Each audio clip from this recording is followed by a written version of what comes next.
tape real quick? Yeah. Can you hand me the black tape real quick? Thank you.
Good evening, ladies and gentlemen, and welcome to the Mike Field House.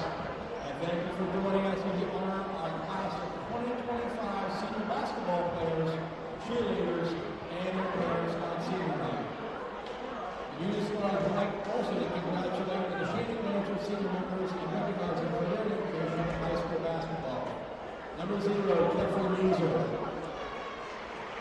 Number 2, Matthew Stockport. Number 5, Jordan Williams. Number 10, Colin Anderson. And number 24, Tony Perron.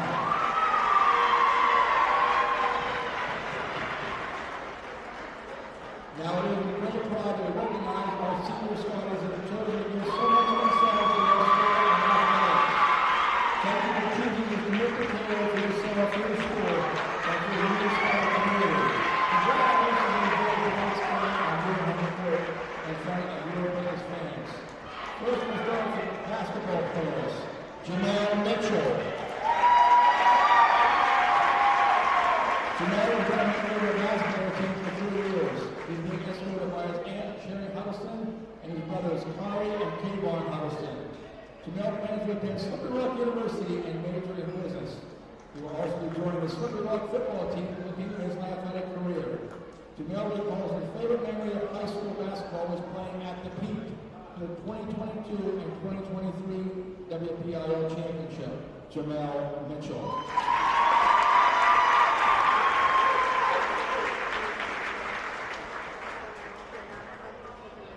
Maddox Thompson. Maddox has been a member of the basketball team for 2 years and is being escorted to high-rise parents, Dale Horton and Laura Thompson. Maddox plans to attend Slippery Rock University with an undeclared major at this time. He will also be joining the Slippery Rock football team to continue his athletic career. When Maddox is asked about his favorite high school basketball memory, he replied going to the Peterson Event Center for a WPIAL championship game his freshman year. Maddox Thompson.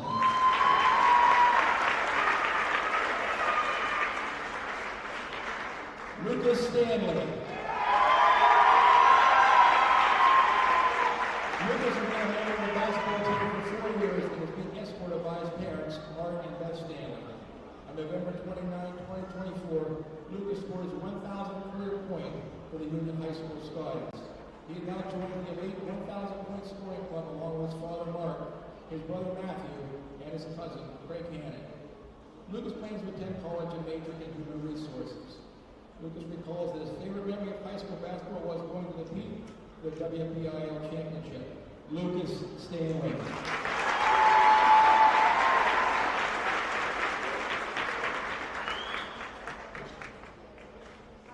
And now for our high school cheerleaders. Brianna Eppinger. Brianna has been a member of the cheerleading squad for 2 years. She's being escorted by her parents, Sean and Marcia Eppinger. Brianna plans to attend Youngstown State University and pursue a career as a dental hygienist. Brianna states her favorite memory of high school cheerleading is laughing and enjoying the time with her friends. Brianna Eppinger. Alexis Kozusko. Alexis has been a member of the cheerleading squad for 4 years. She's being escorted by her mother, Jessica Kozusko. Alexis plans to attend the Aveda Institute with a career path in cosmetology. When asked about her favorite memory of cheerleading, she responded, cheering at Acrisure Stadium during the 2022 WPIAL Football Championship game. Alexis Kozusko. Haley Quimby. Haley is a captain of the cheerleading squad and has been a member for 3 years. She's being escorted by her parents, Douglas and Tracy Quimby. Haley plans to attend Slippery Rock University and major in early childhood and special education. Haley's favorite memory of cheerleading is cheering for the Scotties for the 2022 WPIAL Football Championship game. Haley Quimby.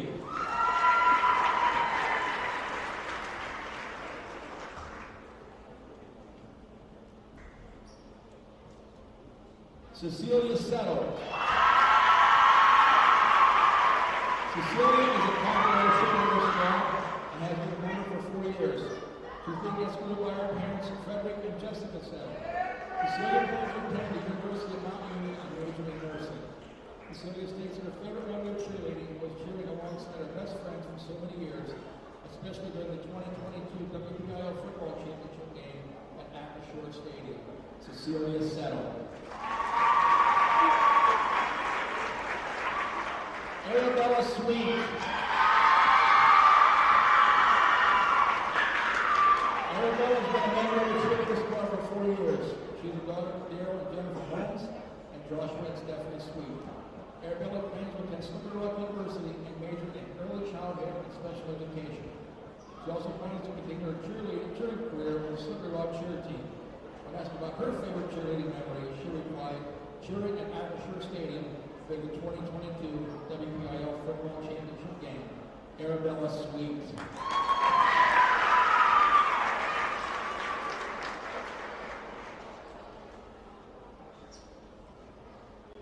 Rachel Villatoro.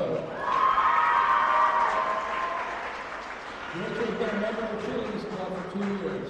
She's being escorted by her parents, Oscar Villatoro and Veronica Hernandez. Rachel plans to attend Allegheny College and major in nursing.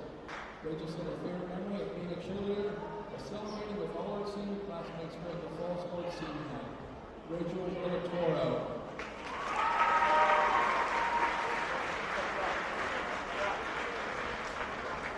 Congratulations, seniors, and best of luck in your future endeavors. Let's give a round of applause for the class of 2025 Scotties.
This is the Lawrence County SportsNet, powered by LCAP.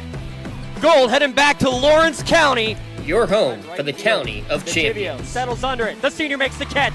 Perfection. Neshannock, again, are your Class 2A state champions. Force out the third, and that will do it. Mohawk is your 3A softball champions.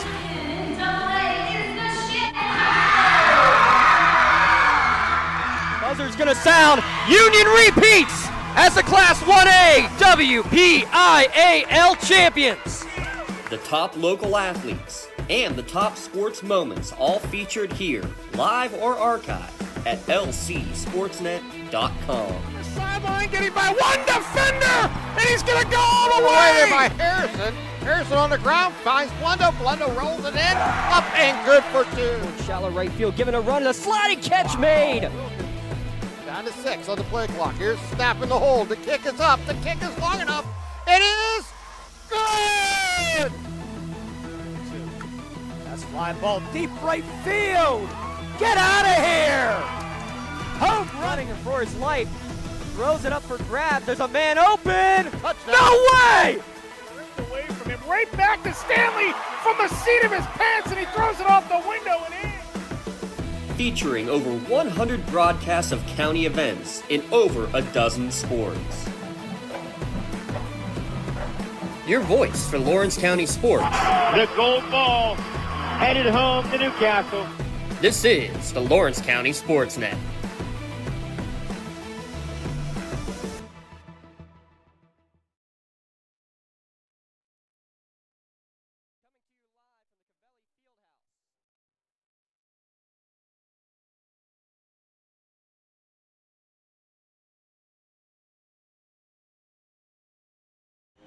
Coming to you live from the Cavelli Fieldhouse, it's WPIAL basketball on the Lawrence County SportsNet, powered by LCAP. Regular season finale in section play, Section 4 Class 2A. The Neshannock Lancers coming to Cavelli Town, Title Township, to take on the Union Scotties. Neshannock at 17-2, 12-1 in section play. They have clinched at least a share of the section crown. A win tonight, and they get section title outright. The Scotties at 16-5. 10-3 in section play. They have locked up third place in the section standings. Eric Thomas alongside. I'm James Dotson. Packed house here, as you would expect, between the Scotties and the Lancers. It was one of the premier games that we've seen so far in the year between county teams earlier in the season, Eric, and we expect nothing less than the same thing here in the season finale. Yeah, not only that, James, this is a good tune-up for the playoffs. This is a game that has meaning to it. If you're both teams, really, for Neshannock, obviously you mentioned section crown for Union, try to play spoiler.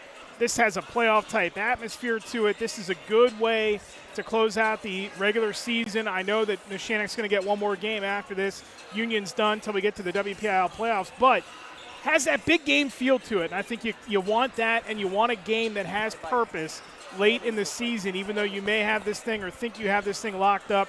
That way your guys stay motivated, they stay focused, they treat this game like it's a playoff game. That's essentially what it is tonight. Taking a look here at the standings in a moment, but again, Neshannock has locked up at least a share of first place, looking to get it outright with a win here tonight. Union's locked up third. In terms of what the seeding, we'll talk about that throughout the course of the game and in the podcast over the weekend and such. But you figure that Neshannock's probably in that 4-5 range, more than likely. Union probably in the 7-8-9 range in terms of the seedings there.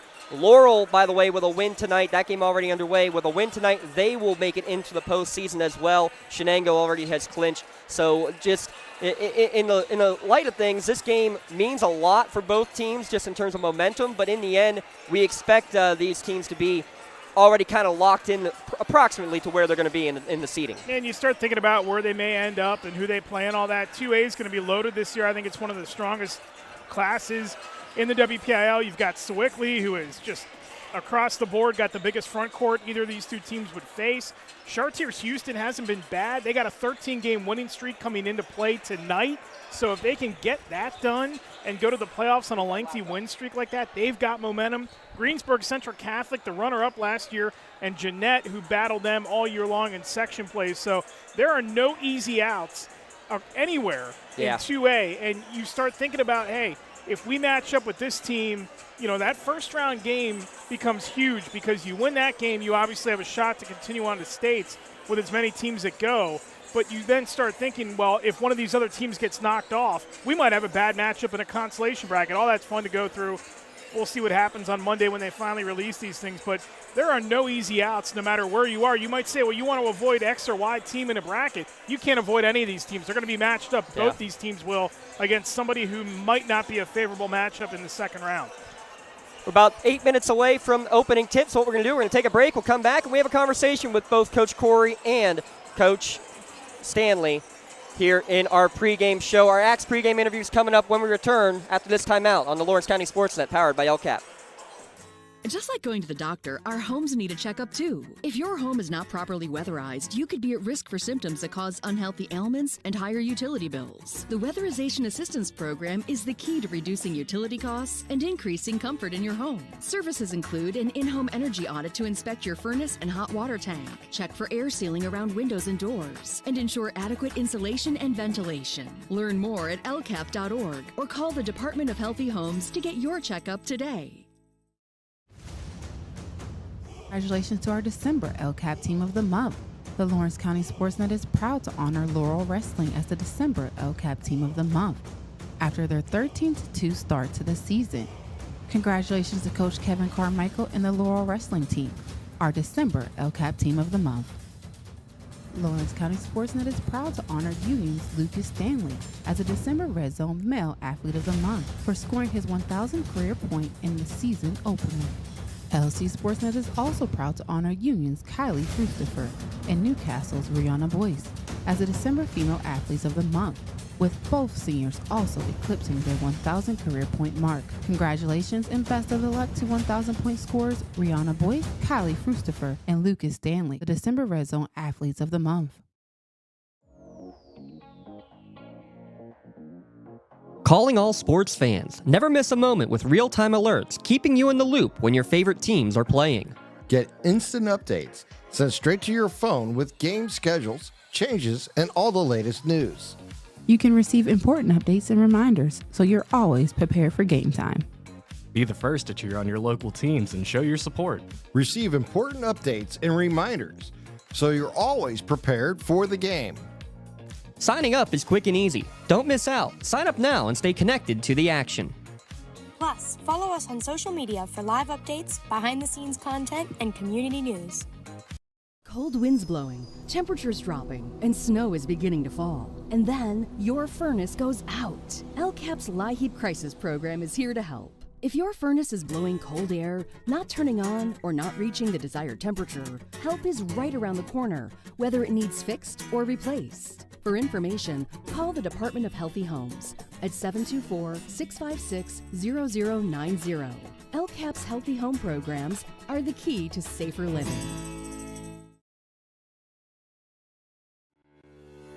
For 20 years, Melee Chiropractic has treated athletes of all ages to help them get safely back to the top of their game. Melee Chiropractic has 3 full-time doctors in their office, and all 3 are former area athletes who have had to battle injuries throughout their careers. They want to help you get safely back on your feet. But more importantly, help stop the injuries before they happen. Prehab before you rehab. Attention all high school student athletes. During your sports season, a $30 visit to the Melee Chiropractic office includes an adjustment and/or all therapy is necessary. From the athletes of tomorrow to the weekend warriors and everything in between. Let Melee Chiropractic keep you in the game. Back on the pregame show, Axe interview time. Getting a chance to talk with John Corey of Neshannock.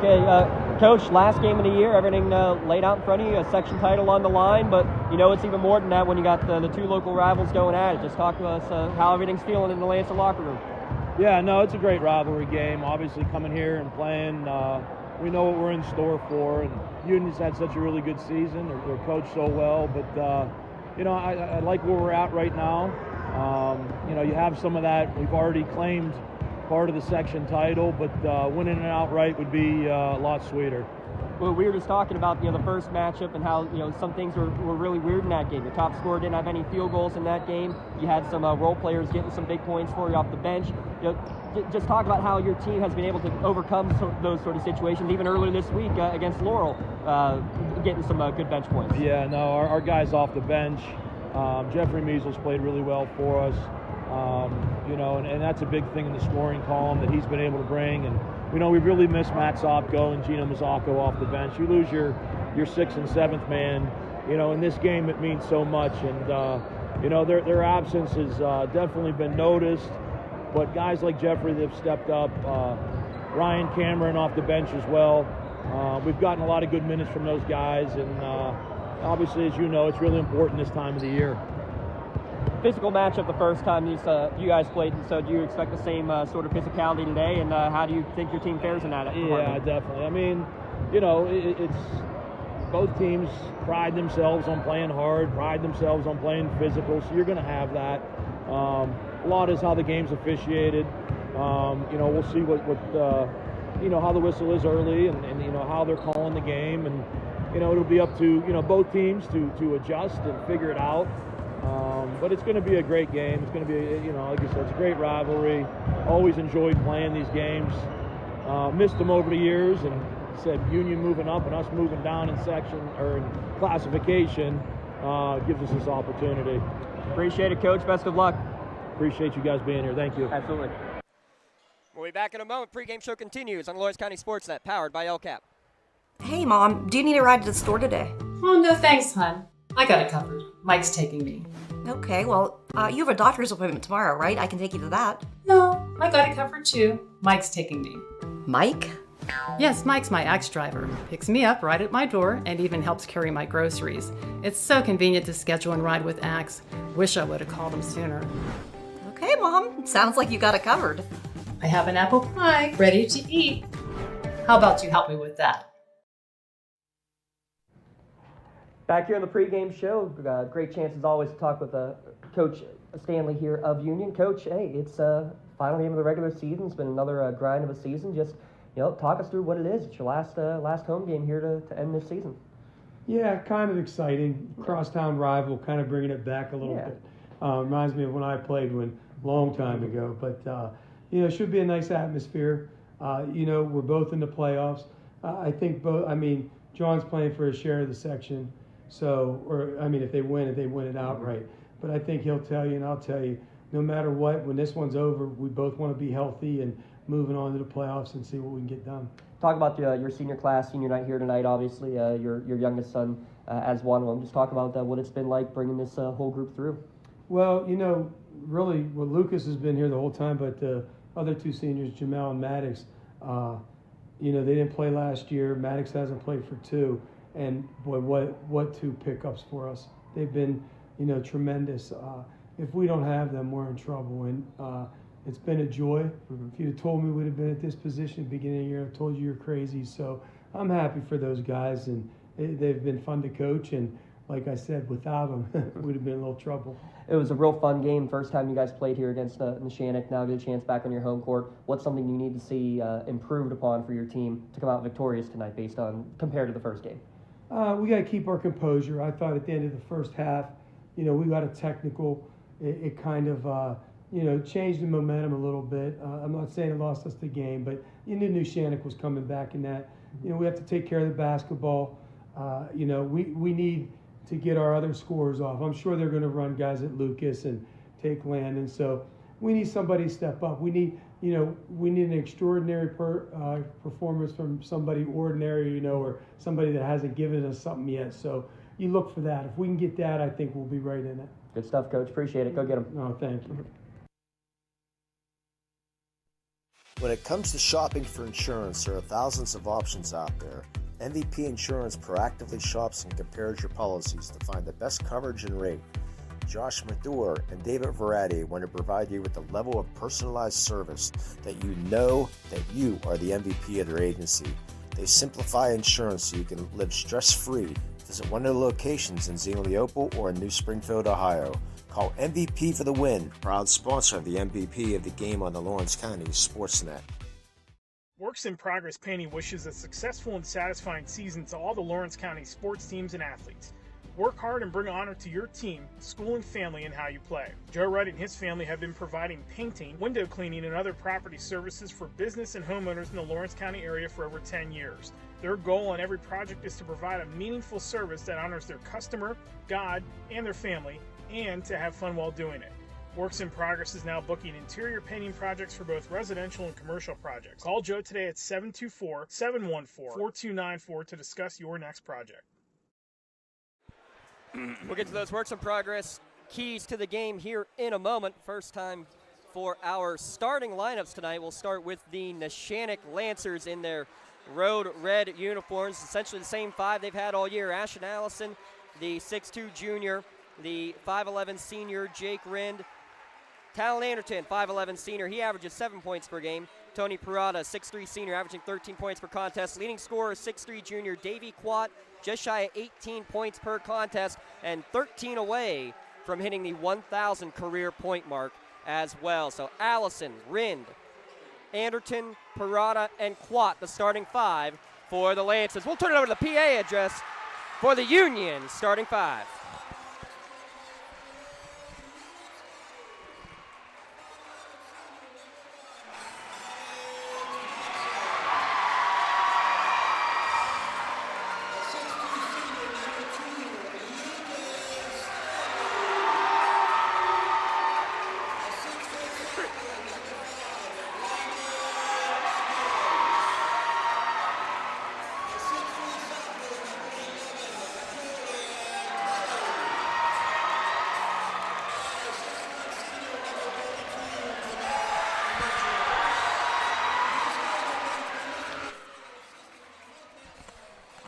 Your starting lineups again brought to you by the Crane Room Grill. Call to place an order now at 724-656-1553 or reserve your seat for after the game. Eric Thomas, real quick, some works in progress keys to the game. You heard it from both coaches, but in your mind, what are the biggest keys for tonight's contest? Well, let's see what Neshannock does depth-wise. They're going to be a little dinged up tonight with Gino Mazzacco out. He's one of the top guys they go to on the bench.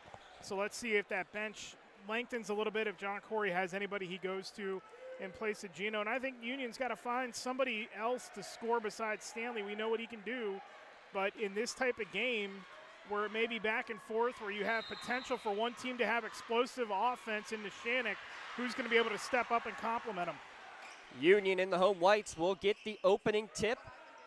And you mentioned it, Stanley with 31 points, the next highest scorer. Maddox Thompson with 3 threes. The next ones were 4 each. Need to get that secondary and tertiary scoring working as they work it down low to Stanley trying to back his way in against Parada. Tough shot over the big man, no good, but a putback, and that's going to be big right there. Offensive board for Mitchell. That's going to be a fun matchup to watch tonight, Stanley and Parada. Parada's sneaky as far as his athleticism goes. He's a guy that can move you around if you're not careful. Jake Rind, he had a career high 23 in the first game, out of bounds, and they're waiting to see who last touched it. They're going to say last touched by Union. The battle between Mitchell and Parada will be fun too. Both have committed to D2 schools to play on the defensive line. Yeah, that's just man on man. Saw that on the football field this year. That was a lot of fun. Davey Kwok, drive, draw, dish, but Parada can't get it to go.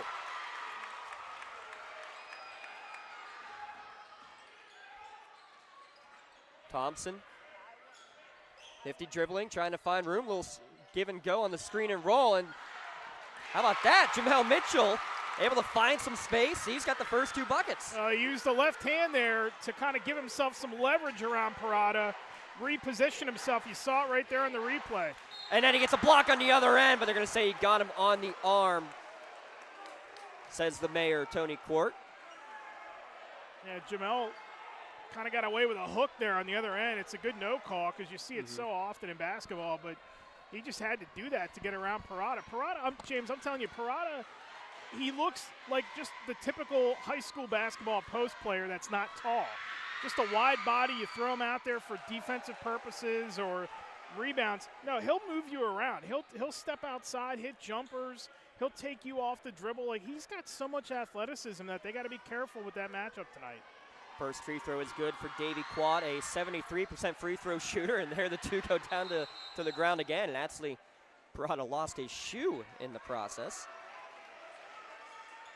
See, the other thing I want to see tonight from Neshannock, too, and I've said this a couple times this season, last year in the playoffs, disappointing performance in states against Franklin. I want to see a take-charge type of performance. I want to see the quad that came out and scored 48 a week ago tonight. I want to see that guy take over and be an aggressive player for this Neshannock team. Travel called on Kelly down on the block. Davey Quat, again, coming close to 1,000 career points, needed 13 coming into tonight. He did not have a field goal the first time these two teams played, Eric. That's incredible to say. Only held 5 points, all from the charity stripe. Slow start for both him and Anderton this year, but they really got it cooking of late. Wren was the big money man early. 3 threes in the first quarter. Last game, can't get that one to go. Offensive rebound saved out of bounds, and then a foul is going to be called as Thompson tried to rip it away from Allison. So his first, team's second.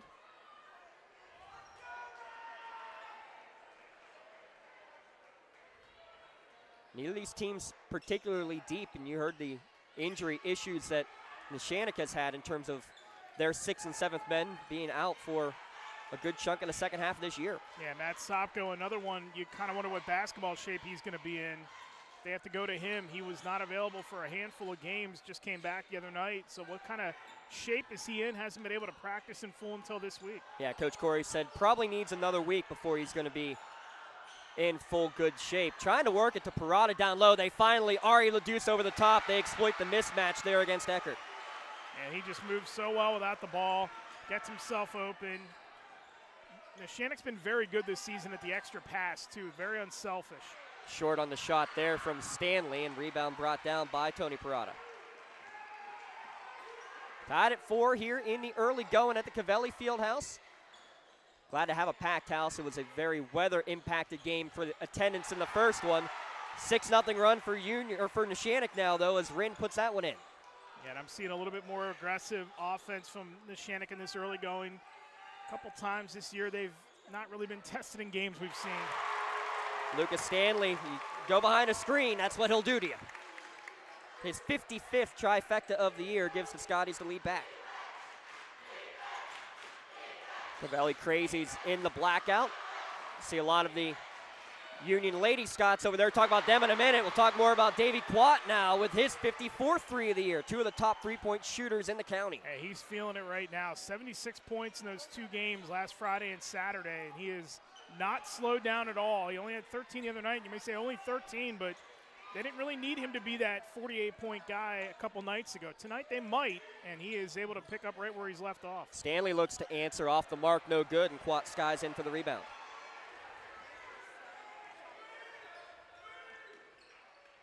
Davey gets to the foul line, back up to Anderton. So we approach the midway point of this opening quarter. Yeah, Quat couldn't get a 3-pointer to fall against Laurel either. They just didn't go. Good for him to see one fall in early. As Anderton will take one from the volleyball line, short, no good, and Stanley will get the rebound, and Allison is going to be picking up the foul on that rebound for his first and the team's first.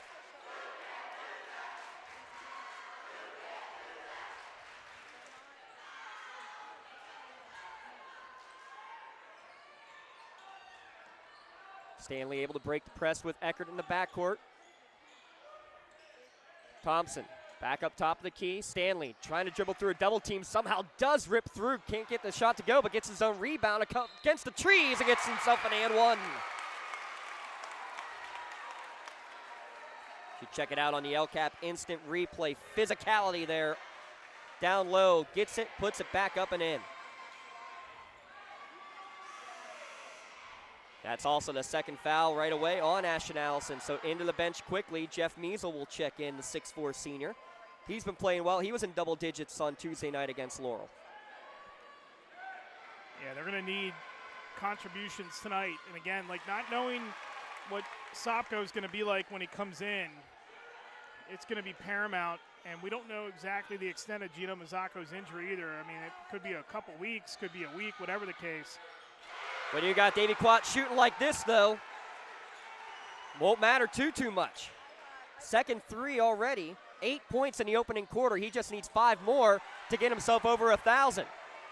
The steal to the hoop, no good, but Wren will get a chance to earn it at the line as Stanley's going to pick up the personal.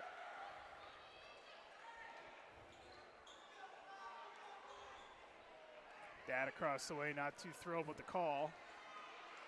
It's been a pretty physical game early on. They haven't let a lot of things go underneath, so that gives you an indication maybe of how tight this game's going to get called. It felt like a football game the first time these two teams played, especially when, again, you have Mitchell and Parada heading to D2 schools to play football on the defensive line. It felt like it was a battle in the trenches. Yeah, we might see these teams meet a third time, too, depending on what those brackets look like. Remember last year, Neshannock had to go through Mohawk how many times they met? Three. Yeah, met in the consolation game. This might be the new Mohawk Neshannock this year. How about Jamel Mitchell? He came to play his third bucket of the opening frame. They go to assert himself inside. They'll try to find the matchups. Both teams will, with both bigs inside. If they get a mismatch, don't be surprised they go inside. Good inside-out move there, but the shot off the mark there from Rind. Measle able to get the rebound. Keep the possession alive. Again to the high post for Parada. This time you find the hot hand, Davey Quat, too strong. And this rebound gets into the hands of Measle again. Yeah, good no call. That was just getting tangled up on the rebound. Can't call that. Anderton makes it 0 for 3 on this series, and it's going to be last touched by Union. It'll stay with Neshannock. But Davey Quat 2 for 3, rest of the team 0 for 3 from beyond the arc, and you will see Sopko make his first appearance of the game, again coming off the ankle injury.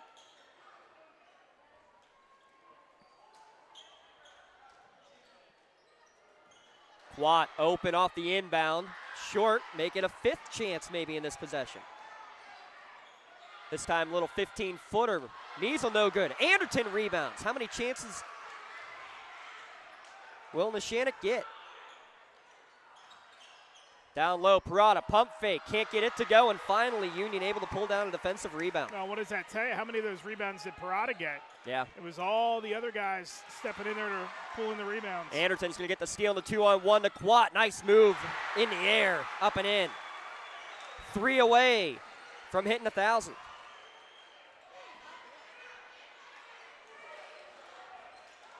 Thompson gets to the high post. Kelly left alone, bounce pass to Mitchell, quickly off the window, too strong.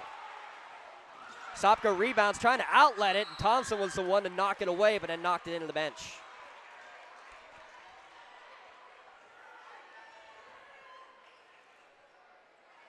Yeah, I think this is a really good test for both these teams. I mean, you want your guys focused. It's going to be a long week till you wait and find out where you're going and who you're playing for the WPIAL bracket. So get them in a red-hot game. Get them focused. Sopko off the mark there as well. Stanley, coast-to-coast attempt, and we're going to have a foul on the floor as Quat will get called for the block, his first, team's third. I think that's a good thing for both these teams to be tested like this. Yes. You know, it's one thing you play like a Western Beaver or somebody in the last game of the year, that's one thing. But when you get a county rival, neighborhood rival. Lucas Stanley powers his way in, again, exploiting the mismatch. And both these teams so well coached, and the players themselves so smart, Eric, to find those mismatches. Yeah, they really are. Extra pass, two very unselfish teams. There's Parada with a nice steal. And the bigs especially, too, so good at using their body legally down on the block to find the open area. Parada really become a scoring option for this Neshannock team. Last year he was just a wide body in there to rebound, play some defense, but this year he's become much more of a polished offensive player. Euro step from Davey Quat, and it's good. Little mid-range game. He's got 12. Next point will be his 1,000th. Davey Quat sitting at 9.99. 30 seconds remaining in the quarter. Into the corner it goes. Thompson being hounded by Sopko, finally able to get it back out to Eckert. He's double teamed. Finally able to get it back to Thompson. Pass, how about that? In between the two bigs, but can't get it to go for Mitchell. That's an excellent defensive possession by Sopko. He cut off the running lane there, forced the pass, which led to a bad shot. He stuck with the shooter the entire way. 5 seconds remaining in the quarter. Quat wants it back. Anderton into the lane. His floater rattles around, no good. Tip attempt won't go either. And that's how the first quarter comes to an end.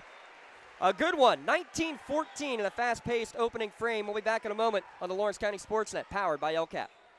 Tired of gasoline costs? Why drive? Let the Newcastle Transit Authority take you where you want to go. Serving the city of Newcastle and stops throughout Lawrence County, as well as weekday service to Pittsburgh. Public transportation just makes sense. Why drive when you can relax and ride? For more information or for route schedules, log on to newcastletransit.org.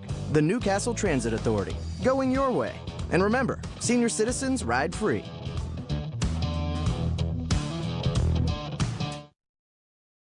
At Medore Bonner Law, we're more than just attorneys. We're your community partners. With a combined experience that spans decades, attorneys Jason Medore, Michael Bonner, and Greg Rossitelli are your trusted advisors for all legal matters. From personal injury to estate planning, business law to family disputes, we are here to guide you through every step of the legal process. Our full-service, community-based approach ensures that you're not just a client, but a valued member of our family. Give us a call or visit us online at medorebonnerlaw.com for more information. Tail of tape in the first quarter, 19-14. Neshannock with the edge here on the road. Dominating on the boards, though, is the big number because Union's shooting 500 from the field, Eric, but getting dominated on the glass. Yeah, really a physical game early on. Union not really hanging in there too much on the glass on this side. We saw that five-shot trip by Neshannock early. They're going to have to clean that up a little bit. That's going to fall on Mitchell. Stanley might have to drop back a little bit too. They need to get some second chance opportunities, take them away from Neshannock on this end, but on the other end, they got to be a little sharper on the offensive glass too. Quat shot short there. Stanley will get his 4th rebound of the game. Looks to go coast to coast. Try to go up and under with the right hand. No good, but he will go to the free throw line. Davy Quat, 12 points in that first quarter. Stanley with 8. Mitchell with 6. So there's that secondary scoring that you're looking for Union. Yeah, they really, to me, I think the key with them has been sometimes it's too much Stanley, but when you're that good, you almost understand it. Last year when they had Braylon Thomas and a couple of other guys they could rely on a little bit more to help them out when they needed it. This year it's a younger team this year. Besides Mitchell and Stanley and Maddox Thompson, who didn't play with them last year, it's a younger team. So you got to figure out a way to get guys involved and get them some confidence so you understand that they lean on Stanley a little bit, but they need that second and third option. They're certainly going to need it coming up in the next couple of weeks. Well, my count, that's the first turnover against Neshannock, that traveling violation right there. But how crazy is that for Union if Thompson and Mitchell don't play ball this year? Your starting lineup, I mean, are probably 2 freshmen that are the first off the bench. There's nothing there, to be honest. I mean, there's nothing that had any pop from a season ago that would be there. Stanley being hounded defensively, first by Rinn, then by Allison. Good kick to the corner. Thompson's 3 ball is short. Fighting for it in the corner, and Mitchell has it knocked off of Allison's leg. It will stay with the Scotties. That's good switching by Neshannock there defensively. That's going to be a tough matchup if Allison is on him because that's the guy that has the range and the size to go with Stanley. You have some of the shorter guys like Anderton, who's 5'10", or you look at Jake Rinn, who's only 5'11", compared to 6'3". You want that taller, more physical guy like Allison is on Stanley. And not afraid to switch to put Parada on Stanley either, though, respect to the quick feet of the big man. Because he can move, exactly. That's exactly why you're not afraid to do that. Good hedge on the double team, backdoor cut. Good find from Stanley to Thompson. Extra pass once again. All the possessions for Union, somebody's been left alone. Good defensive position there from Kelly to alter the shot, and then they're going to get a foul on the second chance effort. Good job from Allison to jump it or to knock it away, excuse me. But it's another offensive rebound as a result. And it's not all Parada doing it too, and that's got to be an alarming thing for Mark Stanley. They're getting out-rebounded by some of the smaller guys on the floor. Not that 5'10" and 5'11" is smaller, but you expect Parada, you expect Allison to be the 2 guys that are going to rebound the ball. It's the other guys that have been doing it. Another travel called against Neshannock, but that's also what we've seen, the box scores all year. And by the way, big thanks to both Coach Stanley and Coach Corey, and really the entire county for sending us a lot of great information over the course of the year. But every night you see a Davy Quat as an 8-rebound person or a Jake Rind as a 9-rebound person per game. It's impressive that the little guys get in there and mix it up with the bigs. Coaches, feel free to keep sending it because we need it. Yes, please. Step back for Eckert off the mark there. He's got 44 threes on the year. misfires on his first attempt.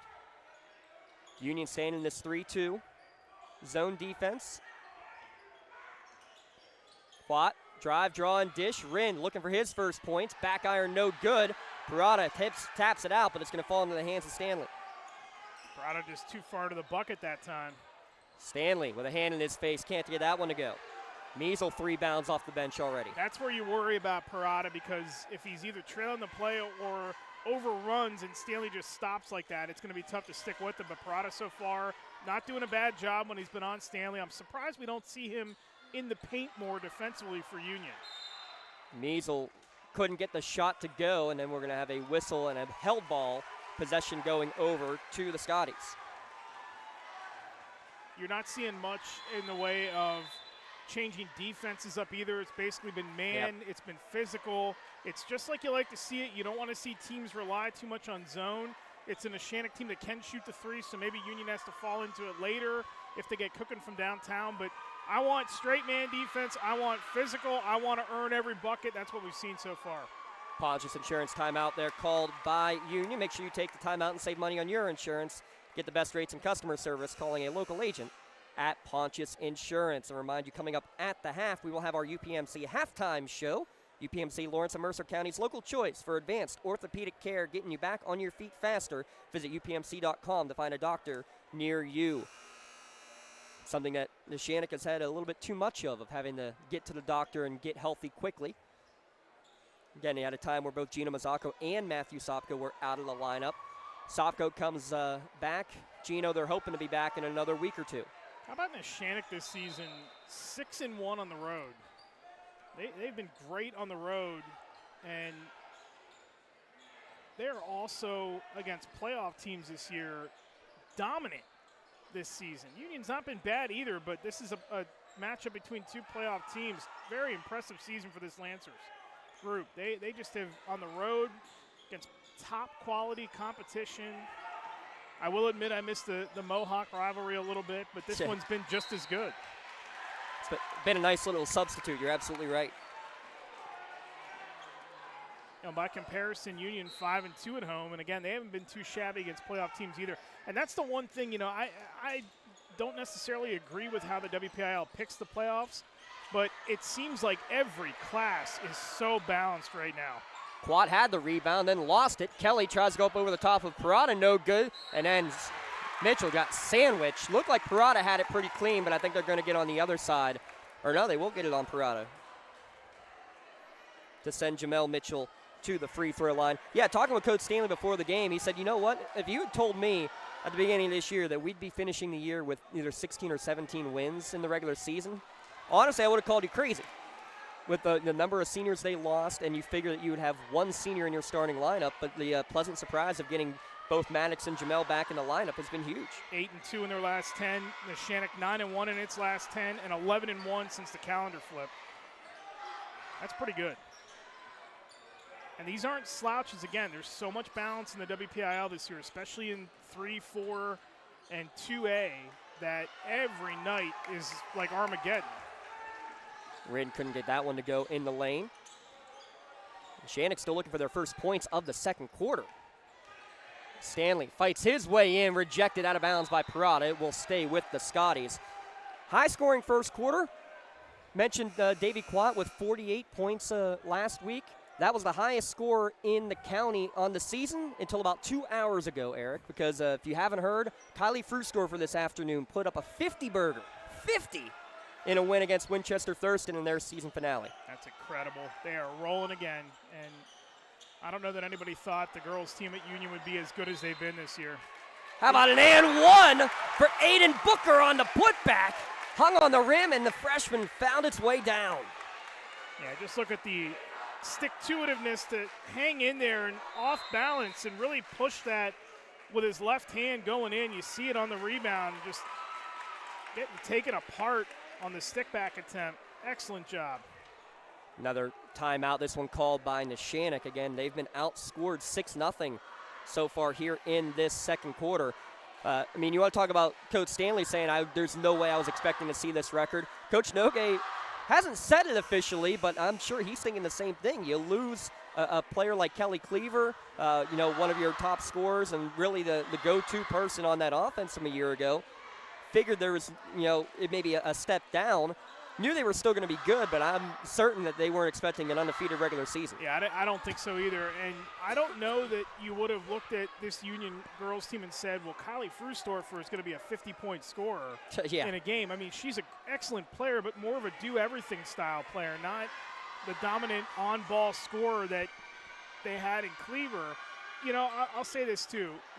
With a school like Union, especially when you're as small as they are, when one program wins, the success just permeates throughout all of them. Softball, pretty good. Football's been excellent up and then. They had a setback last season, but they're going to be humming again. Basketball's been good on both ends. I mean, it just seems like success. It's the same crop of kids that pretty much go through every team, and that really breeds success. Good job again finding the mismatch down low. Parada giving the lead back to Neshannock. Saw Jamel Mitchell had to go into the locker room for a moment. He's back out there at the scorer's table ready to check back in at the next break. Again, that's the first points in Neshannock, though, here in the second quarter. Looking to go over the top. They got it to Stanley, but good job getting the hands in there to knock it away by Rind. Jake hasn't scored much, and he's had problems in games getting going, but he really has been a factor on the floor, rebounding the ball, and he's had his moments, but he's still searching for some points here tonight. Quat, for the record, nope, no good. Put back attempt, no good either, but Measles fouled. He will go to the free throw line. So Quat quickly got up to 12. Still needs one more point to become Davy 1K. He would join both his father and his uncle on the Neshannock 1,000-point scorers club. Seeing where Neshannock misses a guy like Mazzocco tonight, not necessarily for his scoring punch. I mean, he only averages 2.6 a game. Has played sports with all these guys. Yep. Is the quarterback on the football team. Is a quarterback when he comes out on the floor. And just the fact that he's been around these guys and played so much sports with them, and he's got an excellent rapport with Ashton Allison and Parada, those guys. You want that type of depth on this type of team. You don't have him tonight. You shorten your bench a little bit. At least you're going to get a feel for what it might be like without him for a couple weeks against a high-quality opponent. Well, you just said it with Union having the same players playing all these sports and winning breeds more winning. Same idea there, getting your successful football quarterback out there on the hardwood as well. Yeah, he's an invaluable asset to this team and just becoming such a better athlete. I mean, his performance on the football field last season was better than it was a year ago when he was a sophomore, and he had an excellent sophomore season. Anderton dribbling on the Union U. He was one of those streaky shooters. He was shooting so poorly in that first game, and all of a sudden he drained 3 in a row that barely even touched the net. Was a big part of that third quarter. Actually, was our Mele Chiropractic play of the game in that first contest. Parada ripped it away from his own teammate, and then we have a whistle and out of bounds. Last touch by Jamel Mitchell. I think a good no call there as they're both fighting for the, I almost said fighting for the football there. Yeah, let him duke it out a little bit. Anderton, you bring him up, and I remember seeing this team early in the season, and I thought, well, why is he not dominating more? He's supposed to be that 1-2 punch with Quat, or he's supposed to be, Rind and him and Quat, the trio of them. And Anderton just had a tough time getting going this year, but it seems like he's much more comfortable now. Poked away, but somehow into the hands of Parada, and he got fouled on the way up to the hoop. Union had a great double team and actually looked like it was going to be a steal out of it until somehow it just ended up right in the correct hands of the big man. And so agile. They're going to love him at the next level football-wise. He's going to be able to play pretty much any position they want him to along the line. I mean, I know we saw him play predominantly one spot, but he could pretty much go anywhere he wants. He's such a good athlete.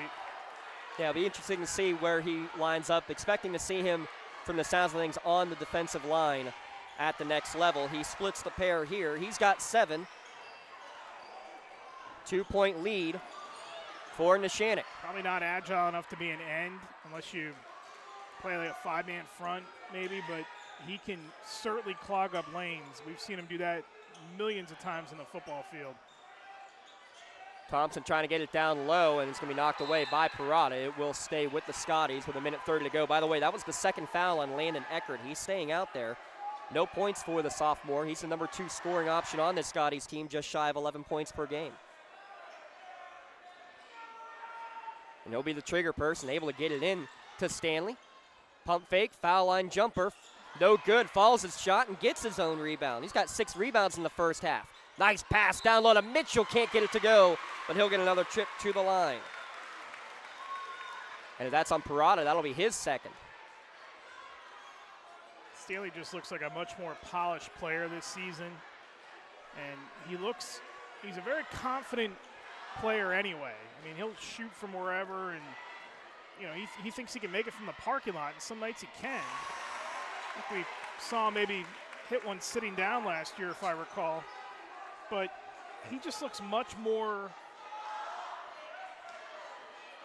you can tell the off-season work and conditioning. He's in much better basketball shape this year.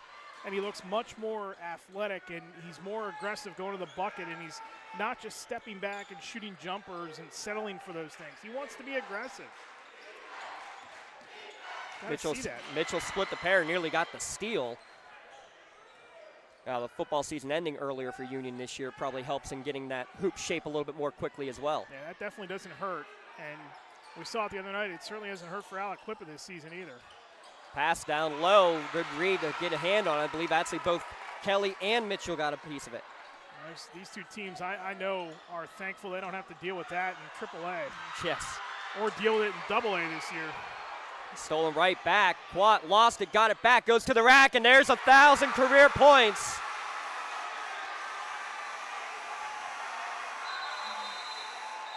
And they will stop the game in recognition. Yeah, that's a very cool gesture by Union to do that. Yep. Standing ovation, obviously, from the Neshannock fans, but the Union fans even stand and applaud as well. That's a very classy move by Union. You wouldn't expect anything less here.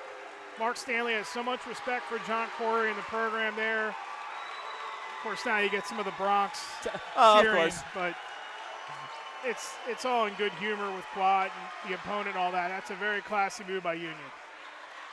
Congratulations, Davey Quat becomes the 13th player in Neshannock history. Again, joining his father, David, as well as Uncle Bob on the all-time scoring list for the Neshannock Lancers.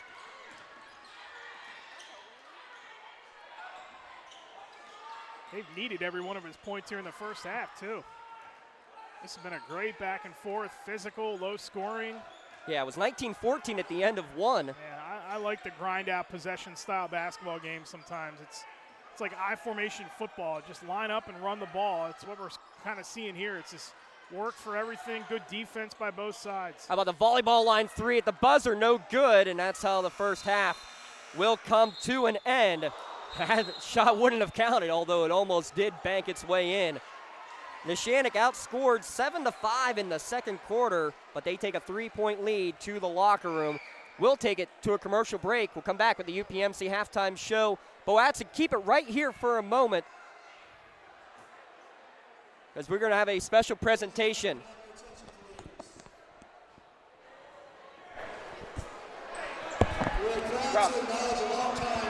Sports fan of 75 years. His name is Carl Dominic, and those who know him as Buzzy. He and his wife, 73 years Dolores, Dominic, have been avid Union fans for nearly 8 decades. He played football and baseball in the late 40s for UHS, has been a fan from 1952 to day and beyond. Born and raised in Union Township, a Korean War veteran, raised a family of 5. Sue Ayers, Joe Dominic, Betsy Dominic, Roy Dominic, and Scott Dominic. Right here in Union Township, where he is beyond my still reside. He's his nephew to late longtime basketball coach Mike Pavelli. He and his family really blue and white, and even their youngest son, after the people started mascot Scotty. No one wears Union blue and white more proudly than Carl Buzzy Dominic. Let's give him a big round of applause.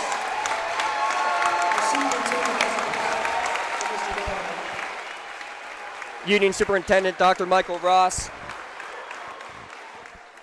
giving a commemorative plaque to longtime fans here at Union High School, Carl Buzzy Dominic and Dolores Dolly Dominic. Scotties fans for 75 years. They've been attending either as players themselves or parents or just fans in the area for 75 years supporting Scotty basketball. You can't keep them away from the Covelli Fieldhouse. Buzzy and Dolly, congratulations to them. Cool little honor here for lifetime fans, Eric. Yeah, that's very nice to see. And got to respect the people that come out and support not just the players, the student athletes, the coaching staff, the community. That's a pretty cool honor to see. Glad we were able to catch that there before we go to our halftime break. We will now step aside. UPMC halftime show when we return on the Lawrence County SportsNet, powered by LCAP. GEM building contractors and developers have a proven record of performance on any size project. They bring value, local craftsmanship, expert management to meet any challenge. From design construction, from inspection to budget estimation, GEM Builder has been building our community for 70 years.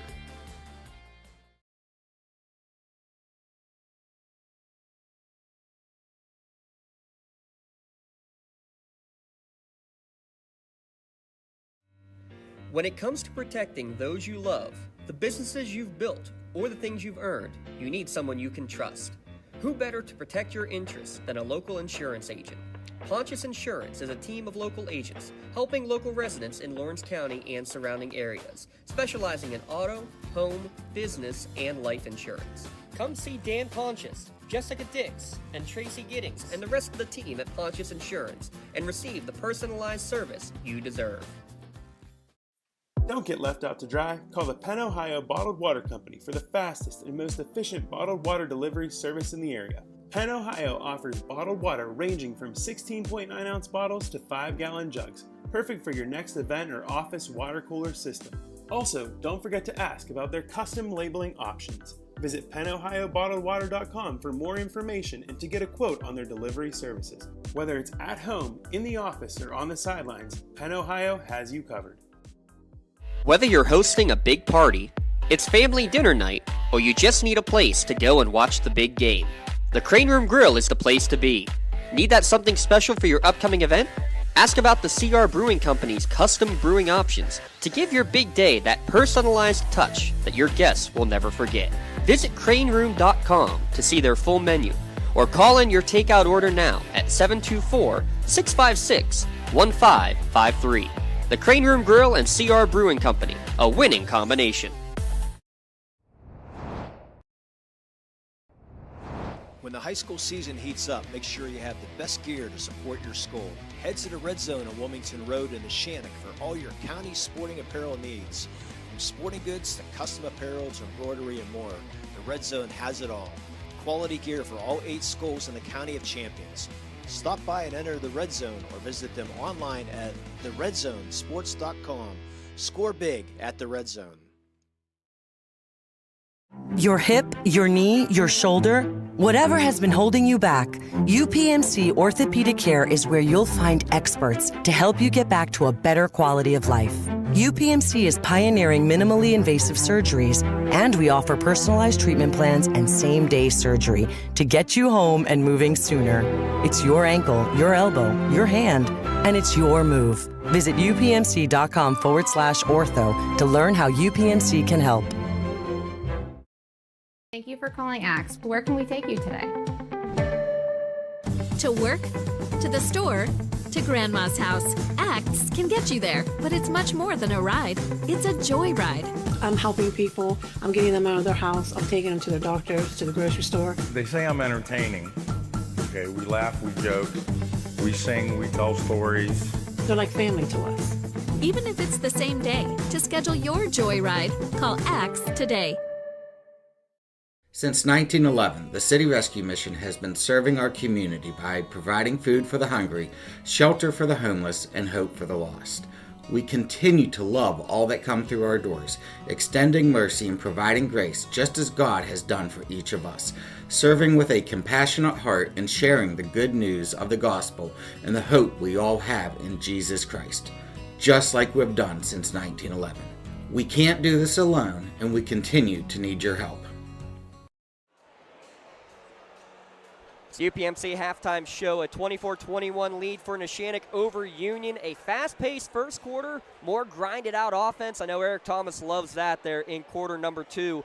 14 of the 24 coming from Davy Quat to lead all scorers.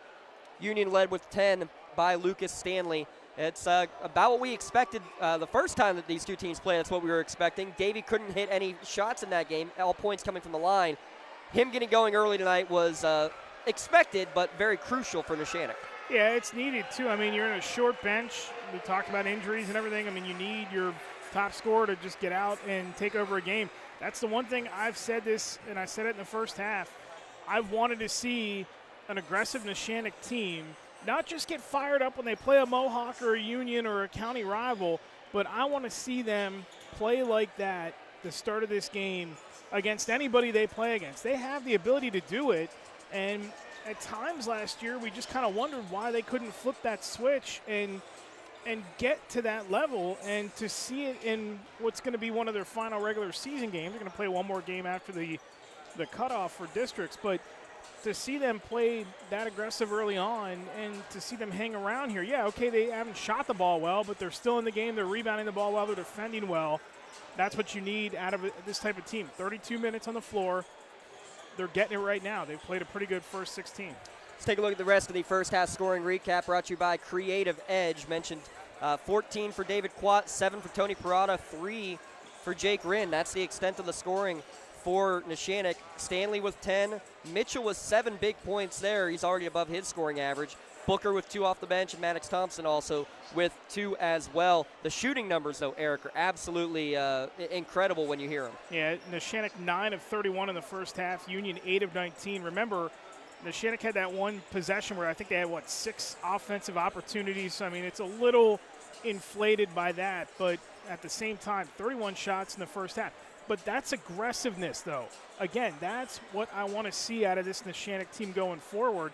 Union is going to have to play the style of game that they're playing tonight, where they get a good chunk of points from Stanley like they've been doing, get contributions from Mitchell, and just play defense, try to rebound the ball as best they can, and win lower scoring games. This Neshannock team has the ability to put a game in another gear, and I know the number isn't great, and 9 of 31, nobody wants to shoot that low of a percentage, but if you're going to be that aggressive at some point, things are going to start falling. And when they do, this team is showing you that, hey, we're not afraid to shoot the ball. We're going to be aggressive, and when they start falling, you better look out. There's your first half scoring recap, again brought to you by Creative Edge, where design and construction come together with experience, from concept to creation, combining construction experience with creative design to make your project a reality. Real quick, biggest keys to the second half here, Eric Thomas. Well, Union's gotten away in the first half. They're only down by 3, and they haven't had to have Stanley take the game over. They've been solid across the board. I still think if they get that kind of second half from Mitchell and that kind of second half from Stanley, they may win this ball game, but I still think they're going to need somebody to come in and chip in like 8, 10 points, somewhere in that range here in the second half. And if you're Neshannock, you just got to keep shooting. I mean, they're going to fall. You don't stop shooting when you're shooters, and they have them on the floor, so you just have to keep doing it. The percentage is going to pick up. They're going to get hot. They're going to go on like a 4 or 5 minute streak where they hit everything under the roof, and that's what they have to hope for right now. Just stay aggressive like they were in the first half, and those things are going to start falling. Neshannock with first possession of the second half. Now going left to right. I can't tell you how important it was for Union to get out of that half. Imagine if that's like 14 of 31 or 16 of 31. We're talking about a completely different game, and it wasn't. So Union's able to play their style and not put all that onus on Stanley just yet. Thompson nearly got the steal there, but Anderson able to come back and snag it away. If that's like 16 of 31 in the first half, this is probably over. So they were fortunate, and Neshannock did not hit those buckets. Baseline drive from Parada, and somehow finds his way with some space to put it up and in. He's just such a tremendous athlete for his size. And if he was 2 or 3 inches taller, he would be nearly indefensible. He moves so well, slides his feet defensively almost to perfection, recovers defensively. There you go, altering the shot. Yeah, on Mitchell. And keeping the arm straight up and down to avoid a foul there as well. Going the other way, nice jump stop in the lane. Jake Rind up and in. And that's probably the guy that Neshannock wants to get off early, and I like the idea early for Corey's team to attack the bucket and not settle for perimeter shots. Yeah, what were they officially in the first half? 2 of 10? Well, 2 of 12 in the second quarter, 9 of 31 for the half. So, I mean. How about from beyond the arc? From beyond the arc, not very much better. So, just instead of settling for those, and Union's basically daring them to shoot here with a 3-2 zone. I wondered if they would slide into something like this, especially with how Neshannock shot the ball. Thompson got a hand on that one as it goes into the front row. Standing room only on the benches side. Back to not enough room for the Neshannock JV players to even sit. I like that change there by Mark Stanley to come out, basically put your length up top and say, we're daring you to hit some of these buckets. You didn't do it in the first half. We're going to dare you to do it here in the second and beat us that way. But you got to be able to identify the shooters. A good job closing out there from Kelly to do so. Anderton thought about a 3, and now he's just going to dribble it back up. I like the patience that Neshannock is showing, though. They're not in any rush. Not rushing that shot. Good job by Anderton. Work it around, and there you go. And that's how you beat it. You get to the high post, and Quat drains his 3rd 3 of the night, his 54th of the season. Yeah, not rushing the shot is key there. Not settling for what's out there. Anderton really dictated that whole possession by not shooting that 3. Good defensive position again from Parada. Mitchell's shot comes up short. And Scotties one and done. Only 3-4 offensive rebounds in the game. They have to get a stop. They have to get a stop in this possession. You're sensing that Neshannock feels like they're going to start heating up here. Good slip to find Allison, and the extra pass to Parada. Mark that one down as a nomination for your Maley Chiropractic play of the game. Good slip of the screen as you see on the replay. The ball movement, I mean, it's just so good, and Allison able to toss that ball over top to the equally tall Parada. And Stanley couldn't get it to go at the other end. Nice no-look pass. Parada, the soft touch. Timeout, Union. As it's an 11-2 run to start quarter number 3 for the Neshannock Lancers. 5 of 5 shooting, all high percentage with the exception of the quad 3. Excellent ball movement by the Lancers. This is the style of basketball I've been wanting to see from this team. You'll hear me say that again tonight. Be aggressive. They don't shoot the ball well from the perimeter in the first half. They come back in the third quarter, and they say, okay, fine, we're going to take it to the bucket. You want to play zone? We're going to play patient. Work the ball around. We'll find somebody inside. We're going to beat you down the floor, get some numbers, get it to the big fella inside. High percentage shot. Smart basketball in the first 3.5 minutes here of the third quarter. And that's basically what Coach Stanley on the other side, you can kind of tell, was saying as his team was coming off the court. Just not a good drive and not a good shot selection on the Union end. One and dones, and Neshannock making them pay. When they don't have the scoring punch outside of Stanley, anybody proven that can score consistently like Stanley, you put the pressure on them to have to score. And that's what Neshannock's done here. You sense a little bit of uh-oh in Union, and it's like, hey, we got to get the ball to Stanley. He's got to score, he's got to score, he's got to score. They had the right idea when they came out and started in that zone because, again, Neshannock didn't shoot well in the first half. So play your zone. Force them to beat you from the outside. It hasn't worked, and then they get transition buckets, and then they get down the floor and make the extra pass and take high percentage shots, and all of a sudden Union's rattled, and now the question becomes, who are you going to go to now? Who steps up to aid Stanley, because you know they're going to be on him like glue. Need to get Eckert going one way or another, and really Anderton's has been in his hip pocket for a majority of the night. Spin move and losing it was Kelly, able to get it back. Plays a little two-man game with Mitchell, trying to find some space inside. And basically, Allison and Parada bodying them up. Don't be afraid to go up with it, young man. You get the ball like that, like Kelly had, just go up with it. Thompson off the mark. And again, Scotties go one and done. You have to start manufacturing some points too, James. Get to the bucket, try to draw contact. Don't be afraid to go up in traffic. And take any kind of contact, maybe get to the free throw line, stop the clock. You got to start thinking about that stuff now. There's only 11 minutes to go in the game. Union now comes out in full man-to-man. Quat trying to go to the rack. Ball knocked out of his hands. That's why no travel. I think, again, another good call. Though, of course, the Scotties faithful think otherwise. If Mark's not upset with it, it's the right call. That's a great, that might be the greatest answer I've ever heard. Coach isn't complaining. Stanley runs into traffic. Thompson able to save it, but no one there but red shirts. Been a pretty clean game on that regard. By my count, 5 turnovers for Union now, 3 for Neshannock. Very well played. Thompson's going to pick up his second foul there. A little too aggressive trying to slap it away from Davy Quat. Yeah, if I don't see Mark Stanley lose his mind, I know the call's right. He's only been at it for 11 years at the U. That's just in his second stint. Talking about 21 total years as a head basketball coach. Yeah, he's fantastic. And what he's done with this team this year.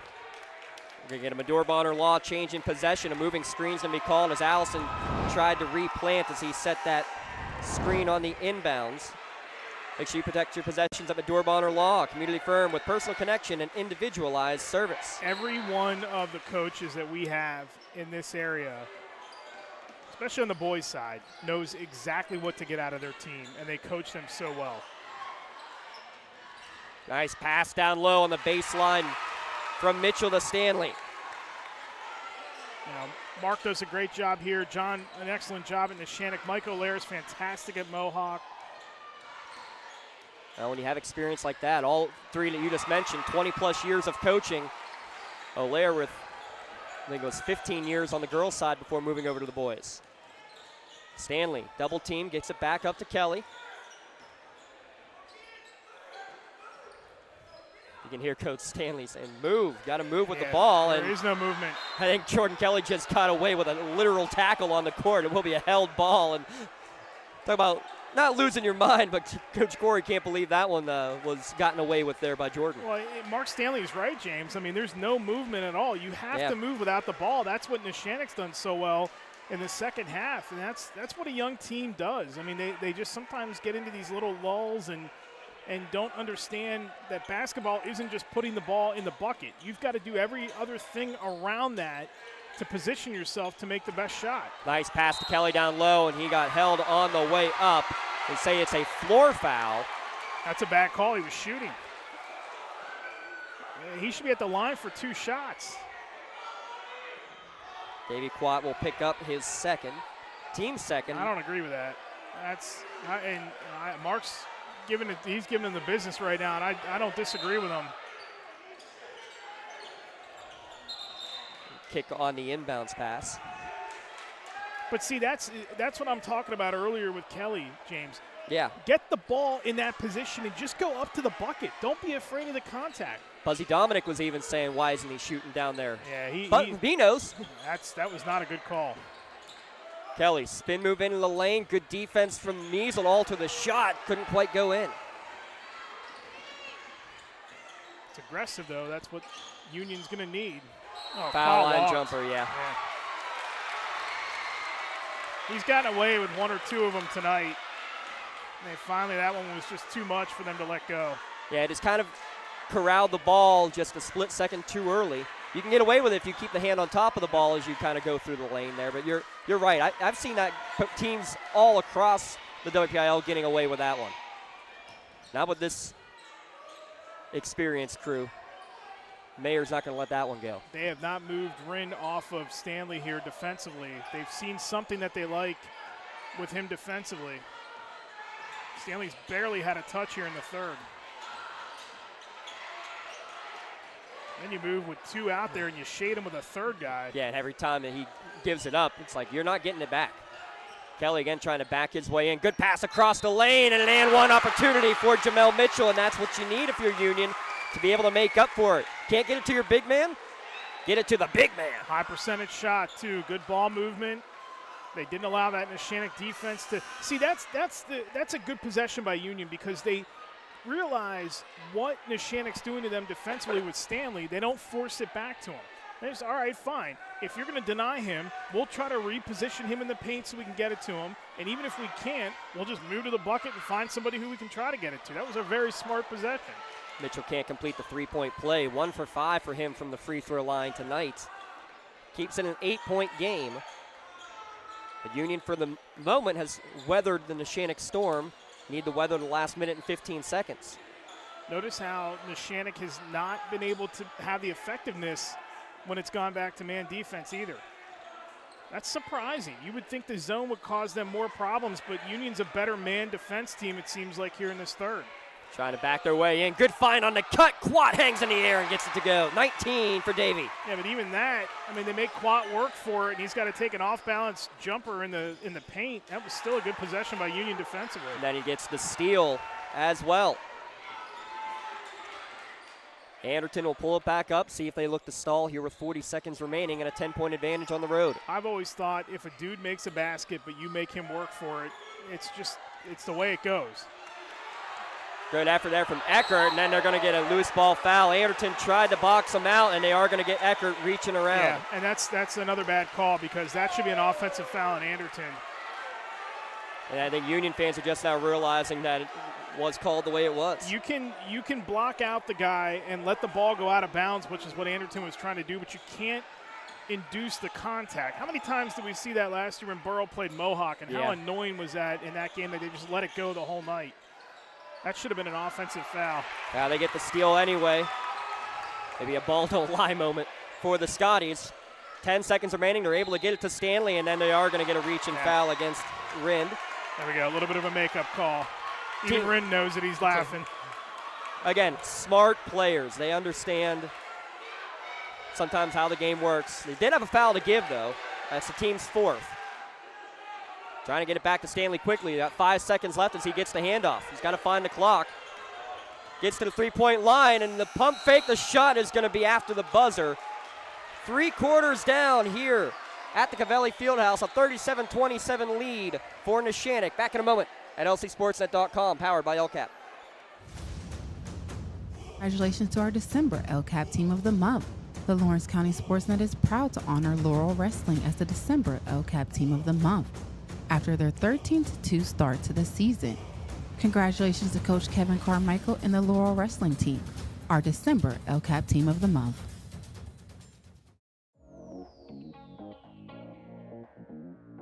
Calling all sports fans. Never miss a moment with real-time alerts, keeping you in the loop when your favorite teams are playing. Get instant updates sent straight to your phone with game schedules, changes, and all the latest news. You can receive important updates and reminders, so you're always prepared for game time. Be the first to cheer on your local teams and show your support. Receive important updates and reminders, so you're always prepared for the game. Signing up is quick and easy. Don't miss out. Sign up now and stay connected to the action. Plus, follow us on social media for live updates, behind-the-scenes content, and community news. When it comes to shopping for insurance, there are thousands of options out there. MVP Insurance proactively shops and compares your policies to find the best coverage and rate. Josh Madure and David Verratti want to provide you with the level of personalized service that you know that you are the MVP of their agency. They simplify insurance so you can live stress-free. Visit one of the locations in Xenia Leopold or in New Springfield, Ohio. Call MVP for the win. Proud sponsor of the MVP of the game on the Lawrence County SportsNet. 8 minutes on the clock, fourth quarter underway. A 10-point Neshannock lead, 8 minutes away from an outright section championship for the Lancers if they can hold on to this double-digit advantage. And a bit of a carry there for Davey Quat to start the fourth quarter. He leads all scores at 19, but you just pointed it out, Eric, during the break. Only 3 scores to Neshannock. Yeah, only Rin, Quat, and Parada tonight. And Mazel's got the attempted free throw that he missed. That's it. Allison hasn't scored. Anderton surprisingly has not scored tonight. He's had a couple of open shots, but he just hasn't been able to get on track this season. He hasn't attempted an outside shot since the first quarter. Kelly trying to back his way in against Allison. He's going to get his first bucket of the game. That's beautiful basketball right there. Just you know you drew the contact. You know that they might blow that whistle. Get rid of that shot right away. Smart basketball by Kelly. Trying to break the press, able to get it down to Parada.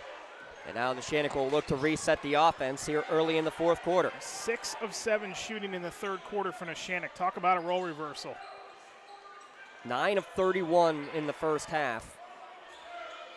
and did most of that damage early in the quarter when they played a 3-2 zone. That's the crazy part. Union's been better man-to-man. Good hesitation move and right to the rack. Rind up and in. And just an excellent take. They continue the high percentage shots. Only attempted 1-3 in the quarter. It was quad. He made it, so they've settled for higher percentage shots here in the second half. Kelly says, I want one. Can't get it to go, though, and Rind will rebound it. Kelly does have a couple of threes on the year. Misfired there. Stanley just mistimed the rebound attempt, too. He was under the bucket. Couldn't get himself positioned to get that. Otherwise, he was right there. Nice drive from Anderton, but couldn't go in, and then Allison knocks it out of bounds. It'll be a team rebound to Union, but now time's going to quickly become a factor. Yeah, and what Union's going to have to do, I think, is they have to attack the bucket. The perimeter shooting's fine here and there to mix it up, but they've got to go to the bucket. They've got to try to draw contact. Kelly and Stanley and Mitchell inside, I think, have to be the three that touch it almost every trip. Quick trigger from Ecker. You can see he was ready to shoot, but had to pull a quick trigger because of the defense closing on him. Closing out quickly. This is a long wingspan team for Neshannock with guys like Allison and even Quat, who's 5'11". He plays a little longer than that. Travel call there against Parada. But, I mean, and also they know Eckert's the shooter that they're going to try to close out on. They know where he is at all times. Yeah, and that's also the problem with not having the bona fide second scorer for this team and somebody who just consistently can hit buckets. Last year you had to worry if Stanley was going to be going nuts, and then you thought about, was there a challenge flag thrown? What was that? It was the main score clock operator who threw it. I think Coach Corey was saying we need to dry up the wet spot down under the floor, and no one could find a towel. And big shout out Mr. Bobby Meeks out there said, hey, here's a towel. But good arm, Coach. That was nice. But last year you had, Braylon Thomas he wanted to hit perimeter shots too, but he could go to the bucket. Mm-hmm. You had more guys in this team that could take it to the rack and score if they had to. I mean, now it's really the onus falls on Stanley, and once again, they've done such an excellent job. Now they got Allison on them, and that's equally as good as Rind. Yeah. Look at Allison just follow him everywhere. That's a good foul. It is his fourth foul, though, so got to keep that in mind with 5:22 remaining, and he'll come right back out and Rind right back in. That's a good foul, and if you can interchange those two, he's actually coming in for Sopko, so they're leaving Allison in. That's a good foul, but they are going to switch. They're going to put Rind back on Allison, and now Maisel comes in. There we go. But that's a good foul because you don't let him get the ball in his hands. You don't let him get position. You don't let him take you off the dribble. You can risk that foul. I know it's his fourth, but if you're going to play defense like that, you might as well just go all in. Oh, you have 5 of them, right? Use them. Exactly. Can't take timeouts with you, and you can't leave fouls in the floor. You might as well use them. The Neshannock defense absolutely stifling all night long. Eckert. Again, the player in his face. Finally, some open look. In and out on the shot, though. Who didn't touch the ball after the restart? Stanley. Yep. That's all Rind. And a whistle and a timeout called by Coach Corey. There'll be a full timeout. Let's take a quick 30-second timeout here as well. With 4:50 remaining, Lancers by 10 on the Lawrence County SportsNet, powered by LCAP. From high school to the pros and everything in between, you're listening to City View Sportscast, part of the iMedia One network.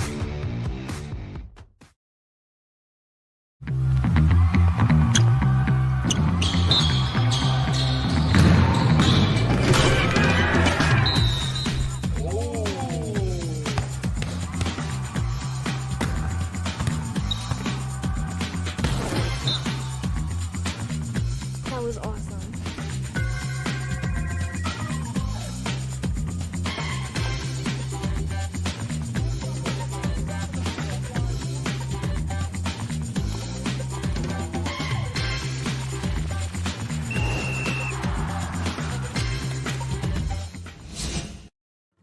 Just like going to the doctor, our homes need a checkup too. If your home is not properly weatherized, you could be at risk for symptoms that cause unhealthy ailments and higher utility bills. The Weatherization Assistance Program is the key to reducing utility costs and increasing comfort in your home. Services include an in-home energy audit to inspect your furnace and hot water tank, check for air sealing around windows and doors, and ensure adequate insulation and ventilation. Learn more at lcap.org or call the Department of Healthy Homes to get your checkup today.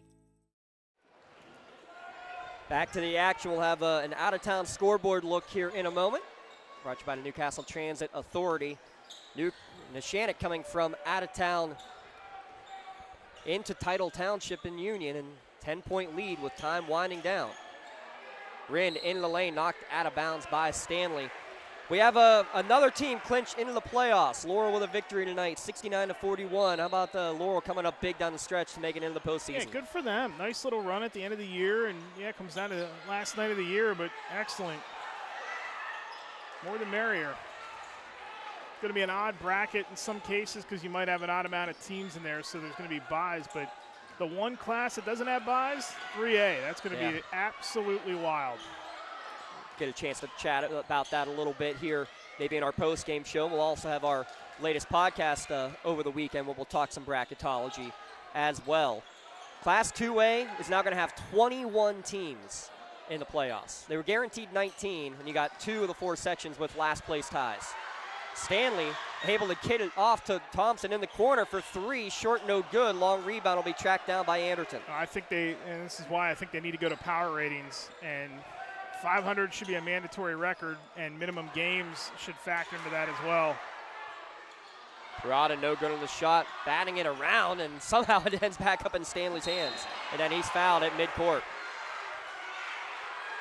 Hard cutoff date, which they have, but power ratings and strength of schedule should not factor if it's a PIAA team or not.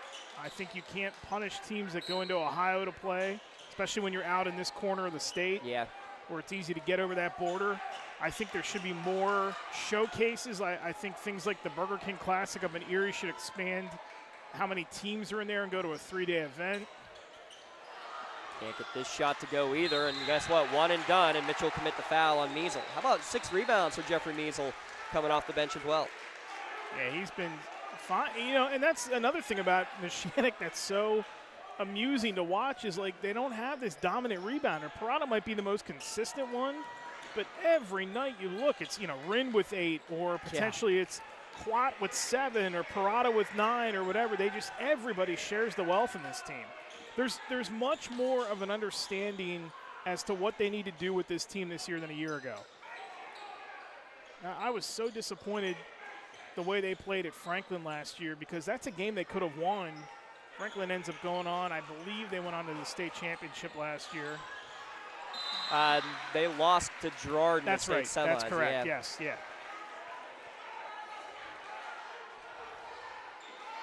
They get this foul on Stanley for his second. The other Franklin, I believe, made it. Yes.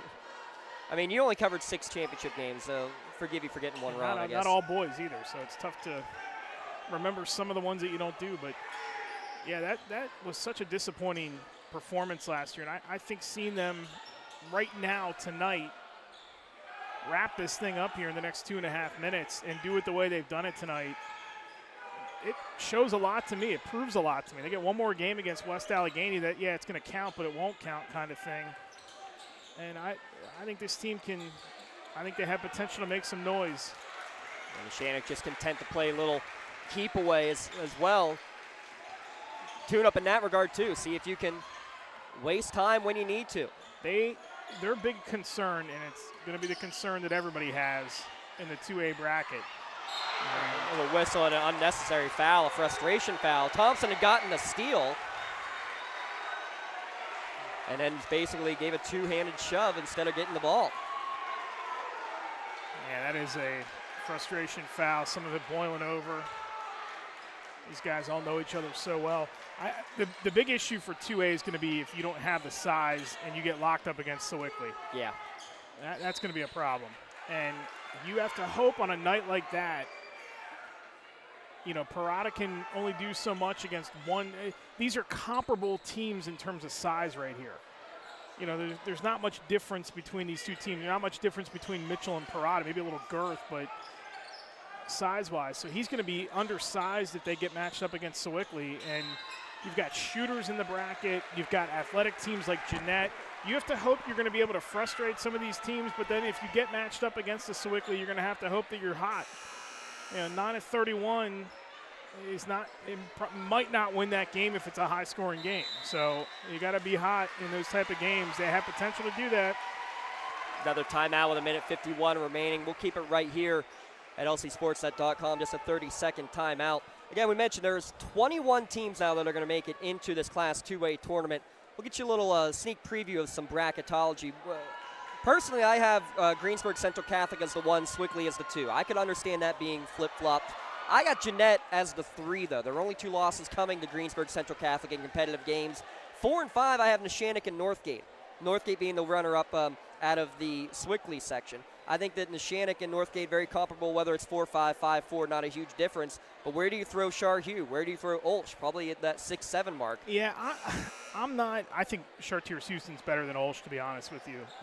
Nate Gregory, 34 points. Again, that's a team that if they win tonight, 13 straight going into the playoffs. That's Chartiers big. Houston. That is massive. Yeah. You're playing with a level of confidence, and I do agree with you on Greensburg Central Catholic and Jeanette, best maybe outside of this division, top to bottom of any of the sections, I should say sections, in the class. So I have no issue with Jeanette. Greensburg Central should be the number 1 seed. They were the runner-up last year. It's pretty much the same team. They're back, and they've been taking care of business all year long. I have no issue with that whatsoever. How about the 2 linemen diving for the football there, and it'll be a turnover as a result. How about this? Neither team has scored in 5 minutes of game time, Eric. Yeah, that's showing you the aggressiveness of the defense. Neshannock's, but the pressure in that situation is still on Union. Union's got to be the one that does score. Yep. And Neshannock said, we don't care. We're just going to let you go ahead and, we're going to make you beat us, and they haven't proven they can do that. I will say this about Union, though, and again, it's really going to depend on matchup. Anything in a tournament can happen. Yeah. And especially if you have a guy that can pour in points like Stanley, there might be a night where he goes for 40 and they only score 59 or something as a team, and he's going to have 40 of them and they're going to win a game. I mean, that's playoff basketball. Happens every year. I mean, they were in that game last year with Amani for a minute or two, longer than a minute or two, but they were in it for a good stretch because he was able to really not only just keep his team in it, but give his team the best shot they had. And Amani going up to 6A finally. Yeah, and they're probably going to be the 3 seed, I would guess, in Class 3A. No. Maybe even the 2 seed. As Quat gets his hand on that ball and gets the steal, and that'll be a foul. The 5th against Union will send Davey the length of the court to shoot some more free throws. Yeah, Amani the other night beats Upper St. Clair on an RJ Sledge game-winning shot. So I think for anybody who thought that it's the Upper St. Clair Invitational, I'm certainly in that corner that believes that. Amani's going to have something to say about that down the stretch. 6A is going to be really good, too. I mean, Newcastle's not going to have an easy go, and if they get matched up with somebody, I believe they handled their business against Seneca Valley. They handled their business against Fox Chapel, get a higher seed. You avoid Upper St. Clair until possibly a final, likely. Mm-hmm. I think they should be the number 2 seed, regardless, and then you throw Amani in there at 3. And there's teams that have gotten better of late, like Mount Lebanon's gotten healthy later in the year. That's a factor. But Woodland Hills is going to get in if they win tonight. We know what kind of problems they caused Newcastle a couple weeks ago. Yeah, I don't want to go against Scoop Smith, I'll tell you that much. No, absolutely not. Backside rebound on the offensive glass for Maddox Thompson. That's the first offensive rebound of the second half for Union. And Lucas Stanley able to drain his second 3 of the night. Timeout called by the Scotties. But how about the fact Newcastle's another example. Last year it comes down to the final night of the regular season, they don't get in the playoffs. This year they just handle their business, and they hit the bump in the road the midway point with the Woodland Hills and the Seneca Valley loss. They got over all that, and now they've just been ripping through everybody, and they didn't have to worry about it tonight. Worry about it from a section standpoint tonight, but not as far as getting in, and that's a good sign. That team might be able to make noise too. Coming up after the game, we'll have our Tri-County Principals post-game show. I give another shout-out, by the way, to our UPMC friends. Big thanks for jumping on board with us. UPMC Orthopedic Care is Lawrence and Mercer County's local choice for sports medicine services. You can schedule your appointment at any of the 4 Lawrence County locations. Give them a call at 724-983-7000 for more information.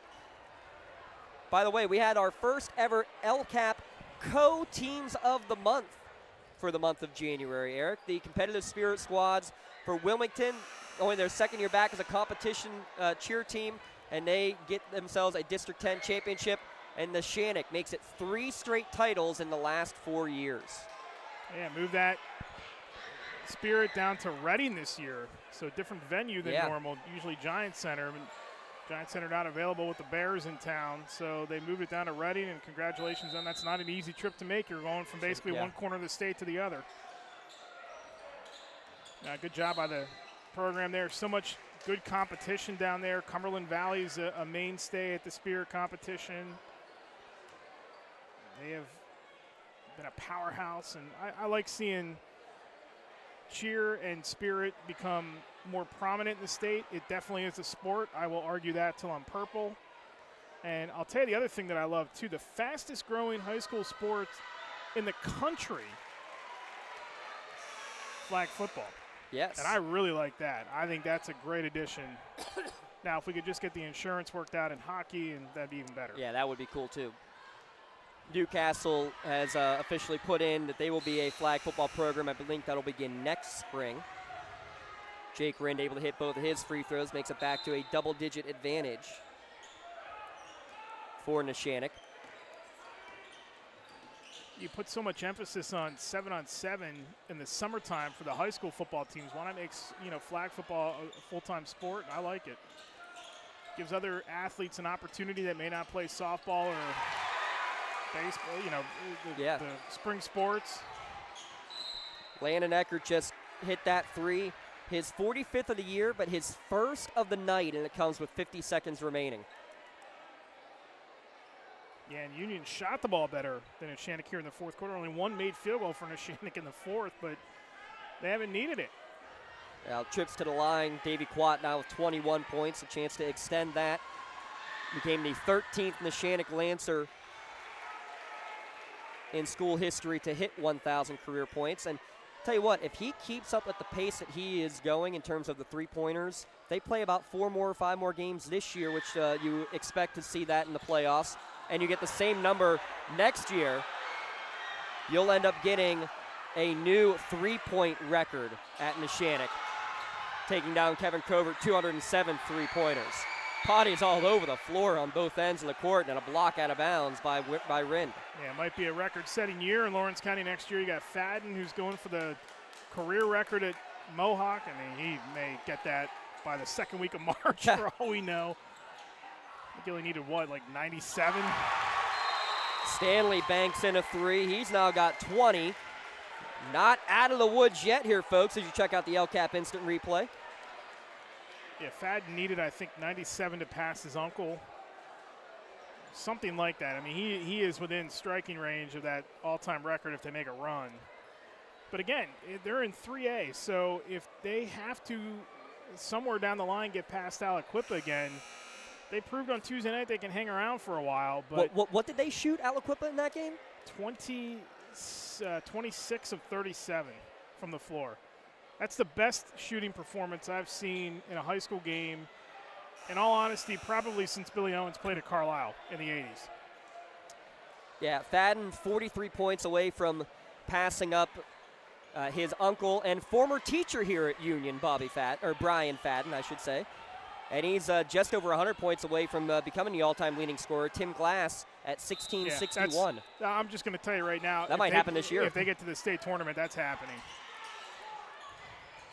Anderton able to get it back. Gets to Parada across the timeline, able to find an open Rin who will lay it up and in.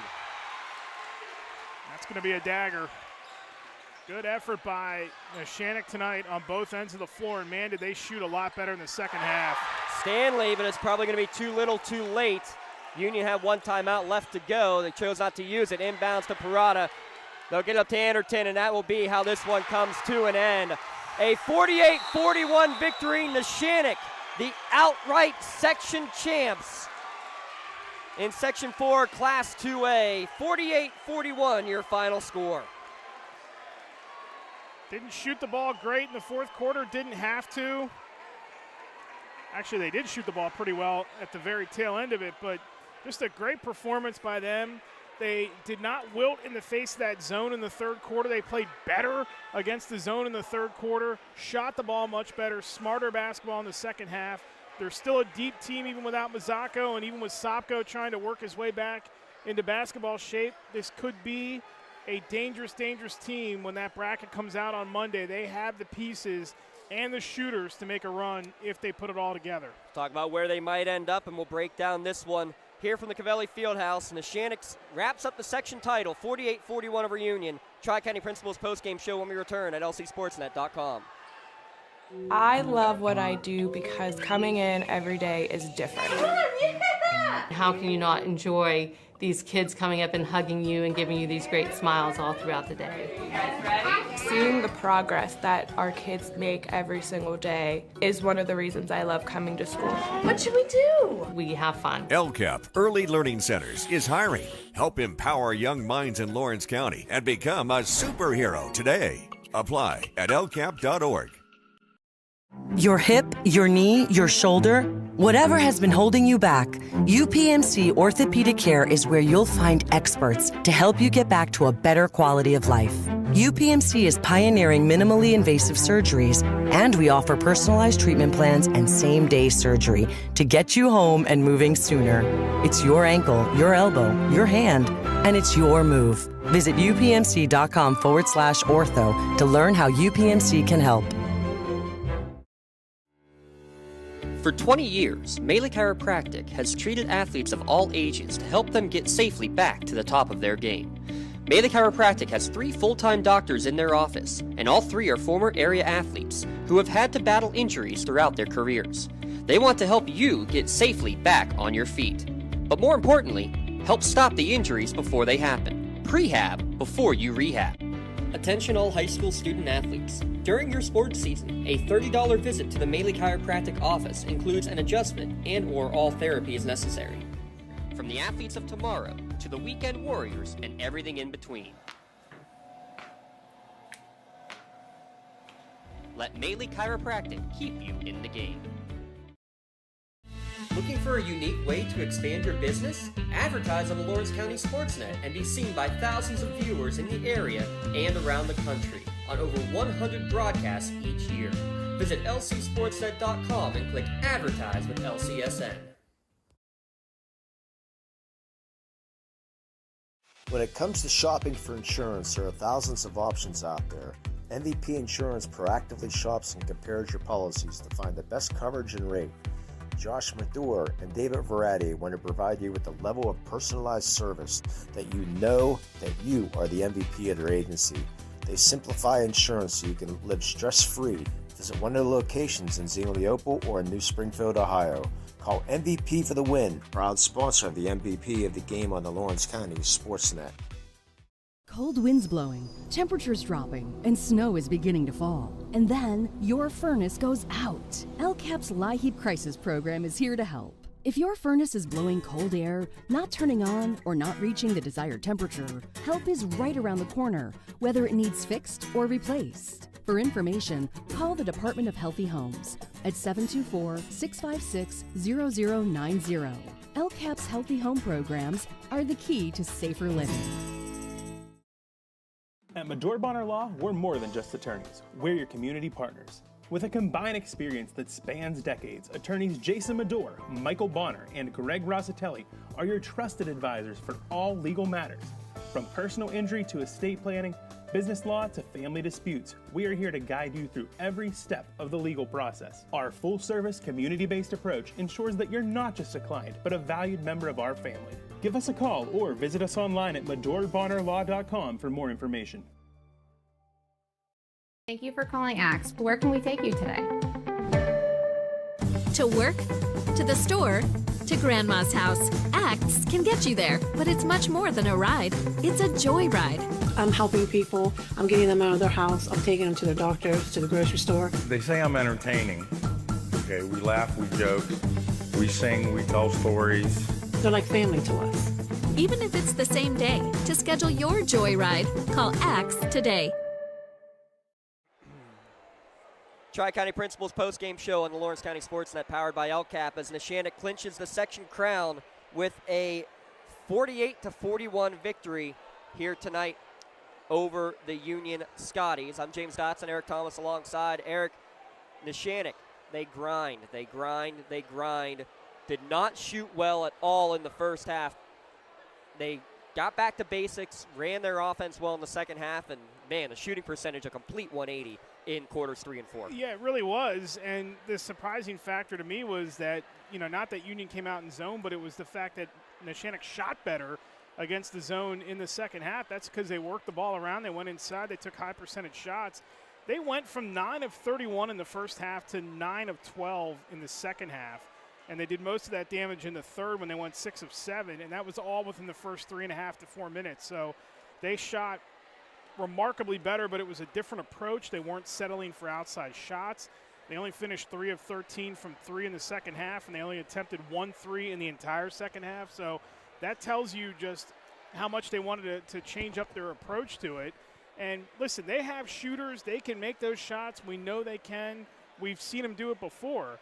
But they decided tonight that they weren't going to be able to win this game if they kept shooting at a 9 for 31 clip. So they went inside, and the ball movement in the second half and the way they attacked Union zone actually got them out of a zone by not shooting from 3, but by pounding the ball inside, which is exactly what that zone defense is meant to prevent. You want them taking low percentage shots, and Neshannock said, forget it. We're just going to pound the ball inside and make the extra pass. We're going to get you out of it by beating you right at the bucket. Let's take a look at the post-game scoring recap. A gem of a game it was. It's brought to you by Gem Master Builders and Craftsmen. Let's take a look first for Neshannock. Davey Quat hits his 1,000th point, puts up 22 tonight, including those 3 threes. Correct me if I'm wrong on any of these here, Eric. Double check me. Tony Parada I have for 13, Jake Rinn for 11, and Talon Anderson with the 2 right at the end, right? Just the 4 that scored.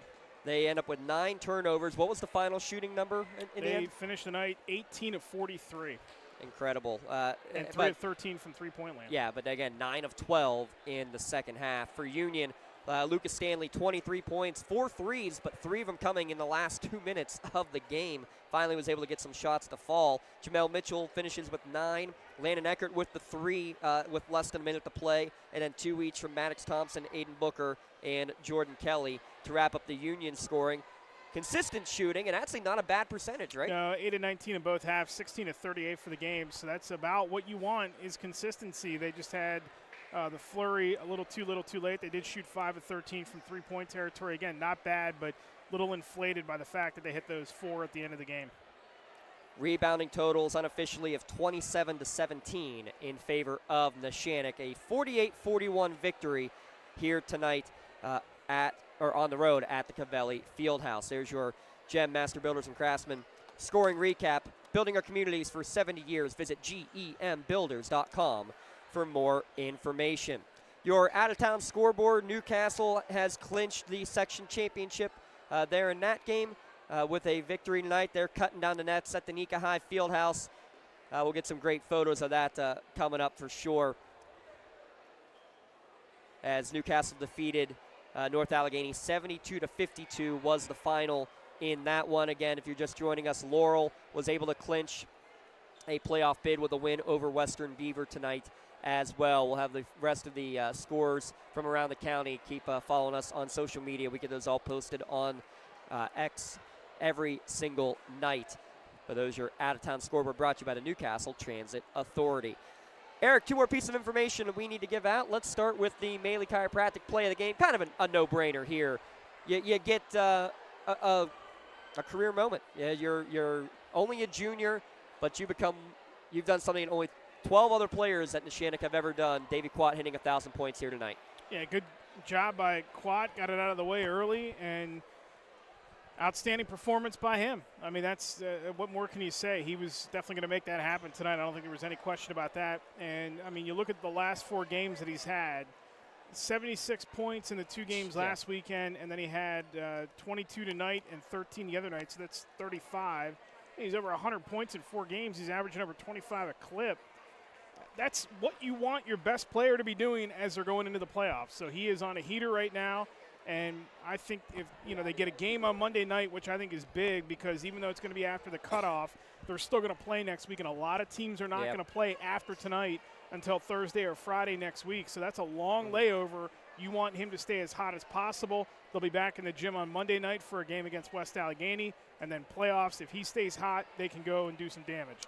He is heating up at the right time, and he got the big shot late in the first half to get his 1,000th career point. That's your Maley Chiropractic play of the game. Davey just got his customized T-shirt courtesy of the Red Zone in recognition of being tonight's Maley Chiropractic Play of the Game award recipient. You can view that full list online at lcsportsnet.com. Click Play of the Game. Congratulations to Davey Quat, tonight's Maley Chiropractic Play of the Game. Let Maley Chiropractic keep you in the game. He was the leading scorer tonight for Neshannock, 22 points, but he's not our MVP tonight, and for pretty darn good reason. Eric, I love what your thought process was on this. We were on the same page with it. Jake Rinn finishes with 11, but it's the defense that really stuck out to us of what he did tonight to limit what Union did offensively, especially in shutting down Lucas Stanley for a majority of the night. If you really want to, if you want him to share it, when he was out of the game and Ashton Allison was in there, they put Allison on him too. So those two did a really good job, but Rinn was the one who was doing it. They were denying Stanley really across the board. There were times where he would get a touch, and then you wouldn't see him even touch the ball again the rest of the possession. So excellent, excellent job by Rinn. He didn't probably score as much as he wanted to tonight. He didn't have to because other guys picked him up, but his defense tonight was spectacular. Big reason why they won this game. Matches his average with 11, and he gets your MVP Insurance MVP of the Game award. He just got his customized T-shirt, courtesy of the Red Zone, in recognition being tonight's MVP of the game. You can view the full list of game MVPs. Again, go to lcsportsnet.com, click on MVP of the game. Congratulations again to Jake Rinn, 11 points and stellar defense, your MVP Insurance MVP of the game. Call MVP for the win. Call us over the weekend.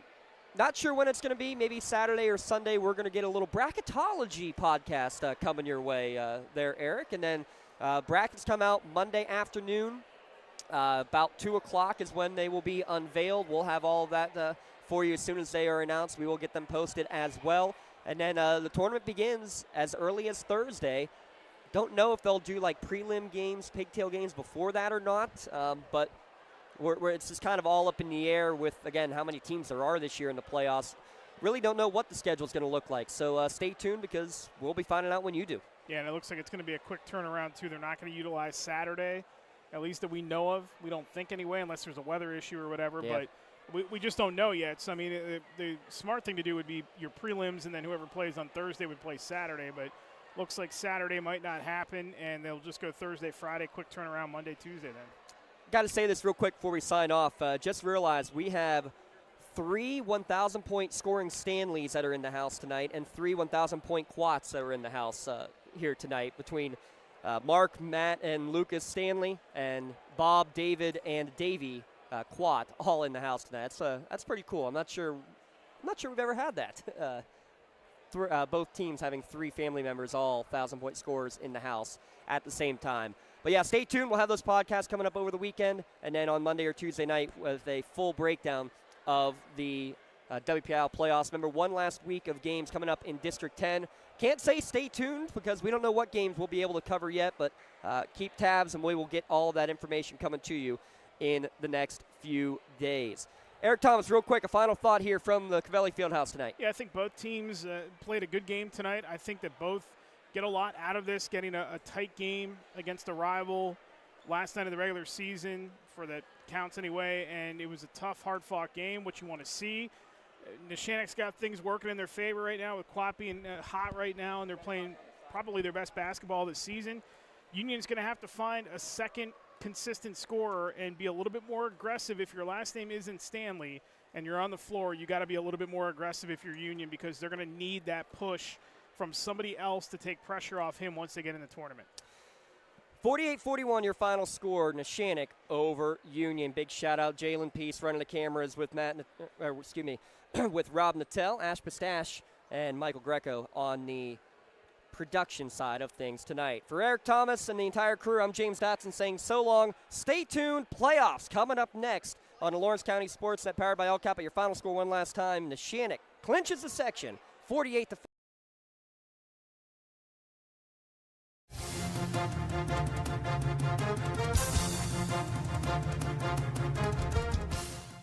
your voice for Lawrence County sports.